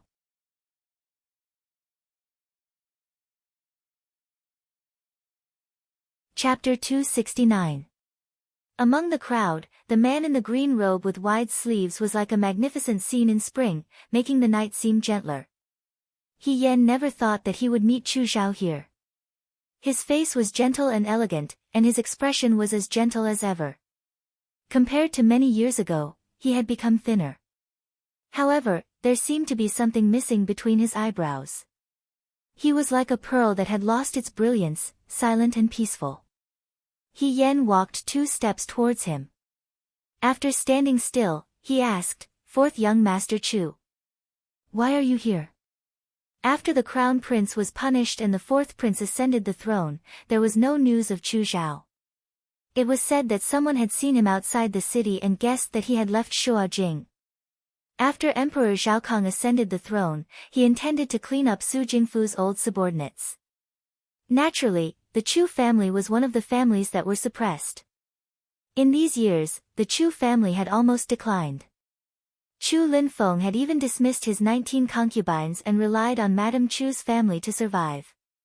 As for Chu Zhao, everyone gradually forgot about him. After all, Prime Minister Su seemed to be a name from a long, long time ago. The handsome and brave youths of the capital emerged year after year. In the dreams of the women of the Great Way, the 2 brothers of the Shao family had already married and had children. The fourth young master of the Chu family, who was like an orchid, was also like a beautiful dream in a wild valley. After appearing briefly, he disappeared into the river of time. However, he appeared again at this moment. In an instant, He Yan felt as if he had returned to the Jiang of many years ago. Chu Xiao smiled and said, I have always been in Jiang. He Yan was silent. If he was in Jiang, it was understandable that no one in the world could find his whereabouts. However, perhaps it was not that the emperor could not be found. It was better for him to be here. He Yan could not describe his feelings towards Chu Xiao. Although he was Su Jingfu's student, he had never really hurt him back then. It was nothing more than different standpoints. He Yan knew that Chu Xiao was quite a scheming person, and was not as harmless as he appeared on the surface. But many years had passed, and the love and hatred had gradually faded. When they met again here, they could not be considered friends, nor could they be considered enemies. They were just an old acquaintance. She noticed that the beautiful and charming maidservant was no longer by Chu Xiao's side. She had already expected this. She paused for a moment before she asked, Fourth young master Chu, what are you doing in Jiang now? I opened a calligraphy and painting shop here to make a living, Chu Xiao answered with a smile. He? Why did you suddenly come to Jiang? Her Highness is getting married. My family and I are here to attend the ceremony. He Yan did not hide anything. Mu Xiaolo's wedding was a big event in Jiang City. Everyone in Jiang City knew about it. Is military governor Xiao here too? He asked. He Yan nodded. Chu Xiao smiled and looked at He Yan. The woman in front of him still had a cheerful expression. He had met many people and many women later on, but she was the only one who had such a magnanimous and lively expression. His gaze fell on the sugar tiger in He Yan's hand. He was stunned for a moment before he asked softly, he? Does he have a child? Yes, He Yan said, he has a daughter. She's almost 4 years old now. Her name is Xiao Yao. Xiao Yao. Isn't the name I gave her very nice? He Yan said proudly, I don't have any requirements for her. As long as she's safe and healthy and lives a carefree life, I'll be satisfied. She did not have any talent in poetry and songs. However, everyone agreed that the name, Xiao Yao, was good. White clouds cover the vast Jianghu, allowing me to travel freely. Chu Xiao looked at her and smiled. Ah, he is very good at naming things. Thank you. He Yan smiled and asked, Fourth young master Chu, do you have a sweetheart now? Back then, Chu Xiao had tricked her into coming out in the middle of the night and confessed to her in a very mushy way. In the end, Xiao Ju was furious and she had to coax her for a long time. Now that things had changed, she had let go of many things. Although he was Fourth young master Chu, he was only Chu Xiao now. Fourth young master Chu would confess to her because of benefits and his position. Who would the real Chu Xiao have a sweetheart? He was so smart and talented. No matter what, there would be no shortage of people who would like him. Chu Xiao was stunned for a moment.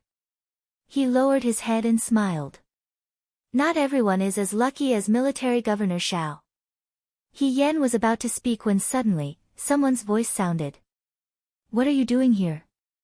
She turned around and saw Xiao Ju walking over from the night. Her face was cold and her gaze was like a knife. Military Governor Xiao. Chu Xiao was also surprised. He smiled and said, long time no see. Fourth concubine, who was standing in front of a cosmetics stall, was trembling in fear. He Yan had gone to buy sweets and met a handsome young master after buying them. The two of them stood to the side and talked. This was nothing. Perhaps they had met an old acquaintance. However, fourth concubine could tell that something was wrong. Second young mistress Xiao's expression was open and magnanimous. However, the handsome young master's gaze seemed to have feelings for second young mistress Xiao. However, it was not the kind of infatuation. How should she describe it? It was as if he had once loved her deeply but was abandoned. Fourth concubine had been with second concubine for a long time and believed that she had developed a good eye. She only hated that she did not have a plate of melon seeds. Otherwise, she could sit here and eat for a few hours. A handsome young master who was frustrated in love was generally lovable. Just as fourth concubine's imagination was running wild, wondering what kind of entanglement the two of them had in the past and how second young mistress Xiao had betrayed this handsome young man, she suddenly felt a shadow appear beside her. When she looked up, she was almost scared out of her wits. Military Governor Xiao had arrived at some point. He stood beside her and calmly looked at the two people in the distance. His eyes narrowed slightly. Fourth concubine swore that she saw Military Governor Zhao's fingers turn slightly white as they pressed against the sword at his waist. Many of the men in Jiang City who were jealous of each other would fight over the girl they loved. This was nothing. However, looking at that gentle and weak young master dressed in cyan, she was afraid that he would be beaten to death by Military Governor Xiao. And second young mistress Xiao. She had heard that the people of the Central Plains placed great importance on women. She did not know if second young mistress Xiao would be able to bear the crime of having an affair. Fourth concubine wanted to remind him, but she was afraid of the pressure from the person beside her. In the end, she took 2 steps back. However, when second young mistress Xiao said something in front of him, the young master dressed in cyan looked even more dejected. Immediately after, Military Governor Xiao walked up to him. The moment He Yan saw Xiao Ju appear, he cursed in his heart. He did not know why, but every time this person appeared in this kind of situation, it was especially coincidental. Back then, he had a grudge against Chu Zhao. After so many years, looking at his current expression, he was afraid that he would not be magnanimous. I was here to buy sweets and coincidentally met fourth young master Chu. We exchanged a few words. He Yan explained tactfully, we only exchanged a few words before you came. Xiao Ju only glanced at Chu Zhao before her gaze fell on He Yan. She said, let's go. 2 words, each word was chilling. He Yan said goodbye to Chu Zhao. Then, fourth young master Chu, will be leaving first. Chu Zhao smiled and nodded. He watched He Yan and Xiao Ju leave until they could no longer be seen in the crowd. Only then did he withdraw his gaze. The water in Jiang was still clear. He thought that after so many years, his heart had long been like still water.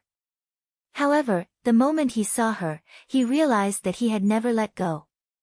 However, this was all he could do. The sweets vendor was crowded with a lively crowd. The young master dressed in cyan walked in, lowered his eyes, and said softly, little brother, I want a flower basket. Xiao Ju walked very quickly. He Yan followed behind her. He felt a headache coming on. He called out, wait, Xiao Ju, fourth concubine is still behind, she has already gone back.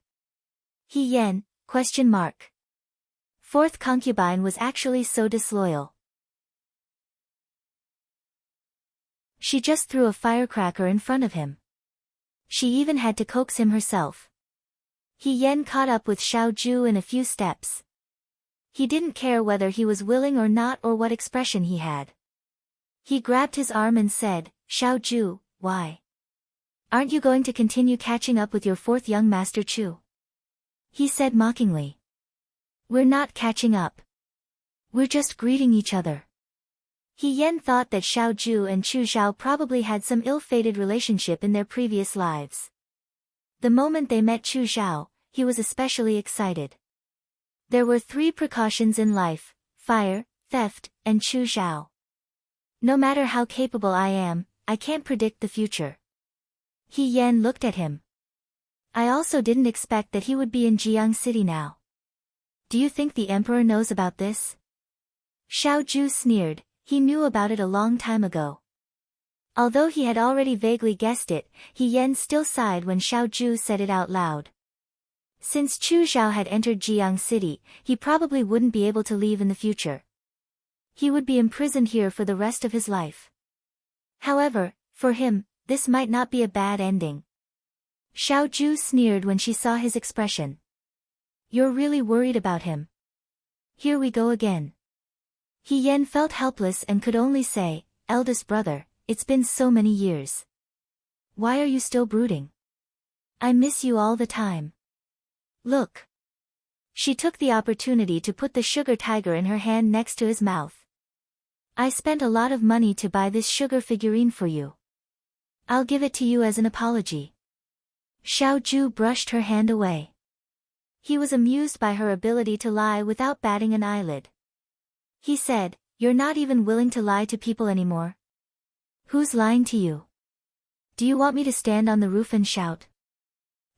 He Yen, like military governor Xiao the most. We've seen pictures together, He Yen giggled and said, you clearly know in your heart. Xiao Ju looked at her for a long time and finally admitted defeat.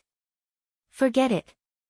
Anyway, she always had 1,000 different ways to coax people, even if sometimes her coaxing wasn't very sincere. He warned, I'll let it go this time.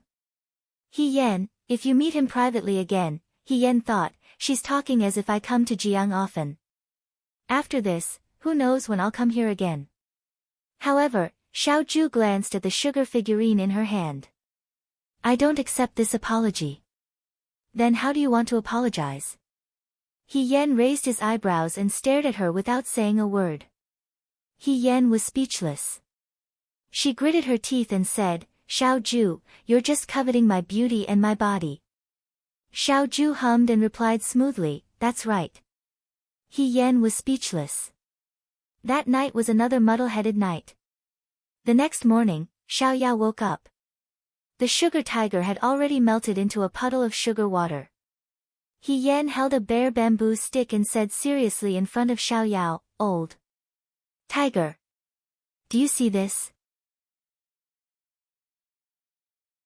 This is a tiger. Xiao Yao looked at him with a confused expression. Xiao Ju walked in from outside and saw that she was teasing Xiao Yao again. He was speechless for a moment before he walked over and picked Xiao Yao up. He said, it's time to eat. The Cui family's breakfast was sumptuous as usual. After breakfast, Cui Yuezhi had to go to the imperial palace to help. The customs of Jiang City were different from those of the Central Plains. Xiao Ju took care of the younger ones and did not forget to push He Yan's favorite dishes in front of him. Fourth concubine, who was passing by, saw this and was stunned for a moment. After breakfast, she secretly pulled He Yan to the side and hesitated for a moment before she whispered, Second young mistress Xiao, can you teach me a thing or two about your husband controlling technique? He Yan almost thought that he had misheard her. She asked, what technique did you say? The technique of controlling a husband. Fourth concubine said somewhat embarrassedly, last night, it wasn't that I wanted to leave first. It was just that Governor Xiao was already here, and I didn't want to disturb him. I definitely didn't abandon you on purpose. However, at that time, Military Governor Xiao didn't look too happy. This morning, he seemed to be the same as before. I just wanted to ask, how did you do it? How did she do it? You would have to ask her waist. He Yan laughed awkwardly.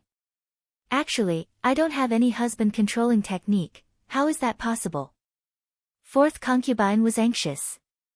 I still remember what you said to Miss Ling and the others in the residence that year. After so many years, second young mistress's husband controlling technique must have improved a lot. If you teach me a thing or two, I guarantee that I won't teach it to outsiders. You won't teach it to outsiders? Do you really think it's a secret manual? He Yan never thought that the nonsense he made up in the Cui residence that year would be used as a classic by others.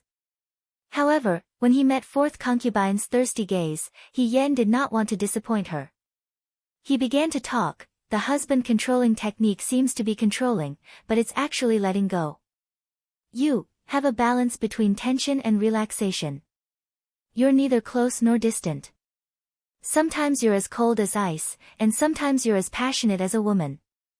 Ahem, perhaps you'll be able to control it and practice makes perfect. Have a balance between tension and relaxation. Fourth concubine murmured. He Yan patted her shoulder. Take your time to think about it.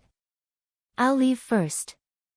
She ran off as if she was escaping, leaving fourth concubine standing there alone and carefully feeling it. When they returned to the room, Lin Shuanghe was standing at the door. When he saw He Yan, he urged, "Younger sister He, where did you run off to? We have to go to the prince's residence immediately. The wedding hasn't started yet, so let's go see Her Highness the Princess first." He Yan hurriedly agreed. After quickly packing up, they took the carriage and followed Cui Yuezhi to the prince's residence. Perhaps it was because of Mu Xiaolo's wedding, but the prince's residence now looked much livelier than before.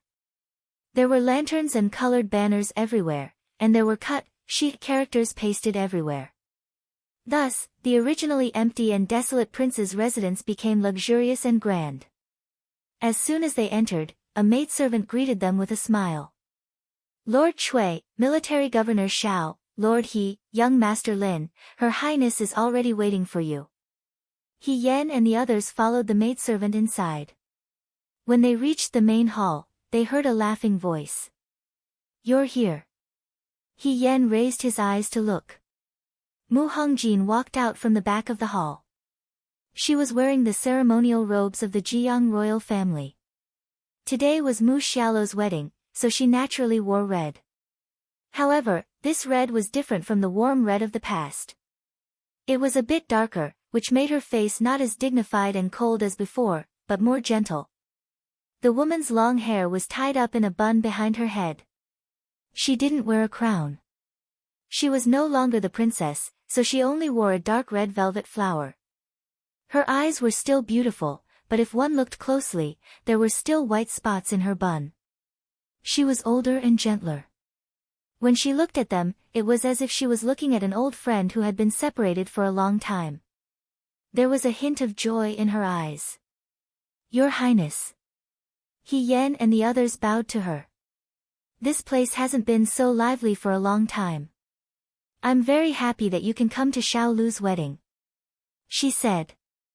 Lin Shuanghe smiled and said, "It's been a long time since we last met. Your Highness is still as beautiful as before." His ability to make women happy had improved a lot over the years. Mu Hongjin let out a "ft" and then shook her head. Stroking the hair on one side of her temple, she sighed and said, "I'm getting old. What kind of heavenly beauty is this?" Her gaze was attracted by Xiao Yao in Xiao Ju's arms. She softly said, "This is Governor Zhao's daughter. How old is she this year?" He Yan said, "Her name is Xiao Yao. She's almost 3 years old." Mu Hongjin reached out to Xiao Yao. Xiao Yao hesitated for a while before reaching out her chubby arms, indicating that she could hug her.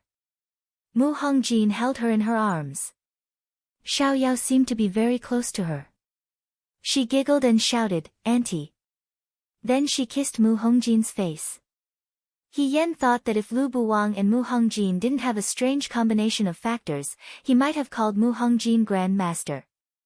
However, he called her Auntie, which was too different in terms of seniority. However, Mu Hongjin didn't care about Xiao Yao calling her that. Instead, she seemed very happy. She took off a gemstone ring from her finger and stuffed it into Xiao Yao's hand. She said, "Since you call me Auntie, I should give Yao Yao a gift. Do you like this?" Xiao Yao's eyes lit up. She nodded desperately and said in a crisp voice, "I like it." He Yan couldn't bear to look at her. Xiao Yao was considered the pearl in the Xiao family's palm. They usually gave her a lot of food and drinks. How could she be such a money grubber? It was embarrassing. Mu Hongjin held Xiao Yao in her arms and was talking to them. Not long after, another guard came and said, "Your Highness, the people of the Qin family are coming." He Yan found this guard familiar and couldn't help but take a few more glances. Cui Yuezhi said with a smile, "Second young mistress Xiao, do you still know Mu Yi?" Mu Yi. He Yan recalled that during the Battle of Jiang, she had fought side by side with a soldier from Jiang City called Mu Yi. Before she left, the young man had given her a wooden painting. She had kept the wooden painting well even now. However, the Mu Yi in front of her was very different from the Mu Yi of that year. His immaturity and childishness had all faded away. He now looked like a mature man. However, after Mu Yi saw He Yan, his maturity and steadiness quickly dissipated. He became hesitant and excited, as if he wanted to look but didn't dare to. He was inexplicably a little shy. Cui Yuezhi said, Mu Yi is now the personal guard commander of His Highness in the mansion. He is no longer the young boy of that year. Mu Yi, do you still remember second young Mistress Xiao, Miss He of that year? Mu Yi scratched his head and whispered, I remember. Xiao Ju coldly looked at the two of them. Lin Shuanghe coughed a few times and quickly changed the topic. He didn't want the young guard commander to bump into second young Master Zhao's reverse scale. He only pretended to be curious and asked, what about His Highness? We've been here for so long, but we haven't seen His Highness. Back then, His Highness didn't even reach my chest. I wonder how much taller he has grown. Mu Hongjin smiled and said, go and take a look. Why isn't Xiao Lu here yet? As they were talking, a woman's voice came from behind the hall, Grandmother, what's the hurry? Aren't I here now? The woman who walked out from behind was dressed in a wedding dress that was as red as fire. The dress was made by the best embroiderers in Jiang City and was decorated with fine tassels and bells. When she walked, the jingling sounds could be heard. The hem of the dress was extremely long and looked like a blooming flower. Compared to the wedding dress, the woman's face was even more gorgeous. The golden crown accentuated her fair and small face. She was born very similar to Mu Hongjin. The corners of her eyes were painted red, exquisite and eye-catching. However, compared to Mu Hongjin, she was more willful and lively. At first glance, it was obvious that she was a wild girl who grew up in Jiang City. When she saw He Yan and the others, a trace of joy flitted across her eyes. However, she still had to put on an arrogant attitude and pretended to be indifferent as she said, You've come. It's been many years since we last met. His Highness has grown into a big girl. Lin Shuanghe looked at her and felt gratified as a father. However, he soon sighed and said, I didn't expect that even though His Highness has gotten married, I'm still alone. Mu Hongjin smiled and said, if Sir Lin feels lonely, why don't you stay in Jiang City for a while? There are many good girls in the city. Perhaps you'll be fated to meet Sir Lin. Things like fate can't be forced. Lin Shuanghe opened his fan and said, moreover, my ambition doesn't lie here. If I meet him, I'll be lucky. If not, I'll be fated to meet him. The heavens have their own plans. There's no need to rush. Mu Hongjin said, Sir Lin is open-minded. There wasn't much time to reminisce. The Jiang royal family's wedding ceremony was complicated and the Qin family's people were about to arrive. Mu Hongjin and Mu Xiaolu went to the stage outside. He Yan and the others followed the servants' arrangements to rest first. At night, when the sky darkened, the lanterns in the palace lit up one by one. Near the originally empty ceremonial stage, the long steps were covered in red silk. The light of the lanterns illuminated the stage magnificently and solemnly. Around them were ceremonial officials. A couple supported each other and walked up the stage. He Yan saw eldest Sir Qin. He was a young man with thick eyebrows and big eyes. Even though he was wearing a wedding robe, he still looked quite valiant. However, he would also carefully help Mu Xiaolu tidy up her overly long skirt. His gaze towards Mu Xiaolu was full of sincere love. From now on, there was another pair of lovers in the world. They would become the guardians of Jiang City, protecting the land and the people of this place. He Yan couldn't help but look at Mu Hongjin, who was below the stage. The woman with deep eyebrows smiled as she looked at the young man and woman on the stage. The corners of her mouth were clearly smiling, but there were tears in her eyes. Perhaps, when she put on this wedding robe, she was filled with helplessness and anger towards fate. But now, Mu Xiaolu had walked up the stage. At least at this moment, Mu Xiaolu was happy. She truly loved the man in front of her. Being able to witness the birth of happiness with her own eyes was also a happy thing. Her regrets and unwillingness in the past seemed to have been fulfilled through Mu Xiaolu in front of her. He Yan quietly tightened his grip on Xiaoju's hand. Xiaoju raised her eyes and the corners of her lips lifted slightly. Lin Shuanghe loved crowds. He was even happier to see others get married than to see himself get married. Following the completion of the ceremony, he happily went around looking for people to drink. However, his alcohol tolerance wasn't very good. After drinking a few cups, he got drunk and complained that the heavens were unfair. He was born so handsome, yet he was still alone. It was very hateful. He Yan was speechless when he heard this. He waited until Lin Shuanghe was dead drunk and in a complete mess. When he was about to crawl under the table to find someone, he called for the servants of the Cui estate to help carry him to the carriage and send him back to the Cui estate. He Yan also drank a few cups with the people he knew. Her alcohol tolerance now was finally better than when she was in the Liang province guards. Although it couldn't compare to when she was General Feihong in her previous life, it wasn't to the point where she would recite a book after drinking a cup. However, He Yan didn't dare to drink too much because Xiao Yao was there. On the other hand, Xiao Ju's expression didn't change at all even after being toasted repeatedly. She really could not get drunk even after 1,000 cups. Xiao Yao was still young. When it was time, she would nod her head like a chicken pecking at rice. He Yan looked outside. It was already late at night. He explained the situation to Mu Hongjin and took Xiao Yao back. Mu Hongjin liked Xiao Yao very much. She gently patted Xiao Yao's head and said, "Let's go back." He Yan thought for a while and finally smiled. "Young Highness and young Master Qin are now married. Your Highness, please take care of yourself." Mu Hongjin also drank a lot. Her face was a little tipsy. She couldn't help but laugh. "Okay." After they left, Mu Hongjin held a cup of wine and walked to the window in the hall.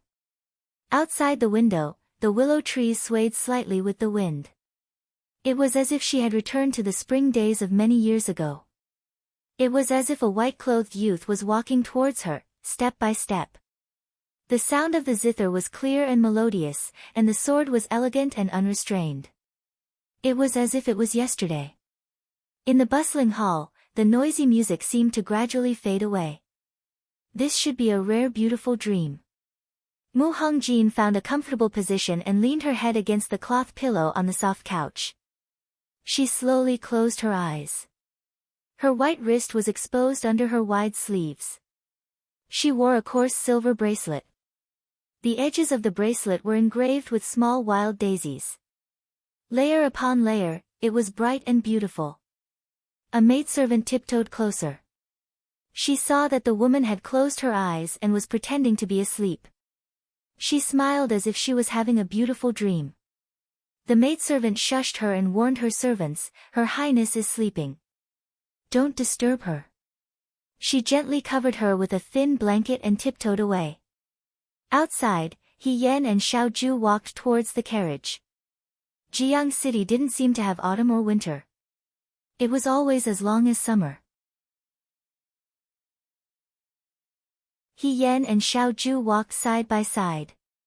Xiao Yao was lying on Xiao Ju's shoulder. Her breathing was steady and she was sleeping soundly. She seemed to be able to faintly hear the sound of singing and laughter coming from the prince's residence. She lowered her head. Her heart was at peace like never before. Things that she once thought were luxurious and unattainable were now by her side. She didn't ask for much. She just wanted to be ordinary. In this life, she was free and unfettered. Since ancient times, everything flowed like water. Nothing could compare to this moment in front of her. She was free and unfettered. Xiao Yao smacked her lips in her sleep. Perhaps she dreamed of something delicious. He Yan looked at her for a moment and asked with a smile, "Xiao Ju, do you want to eat candied haws?" Over. You're tuning in to the Blissful Bookshelf YouTube channel. We're so grateful for your support and don't forget to subscribe to join us on this incredible journey through captivating stories. Your generosity through donations truly makes a world of difference, as it's the primary source of revenue that allows me to expand and enhance this channel for you. Thank you from the bottom of my heart for being a part of this adventure.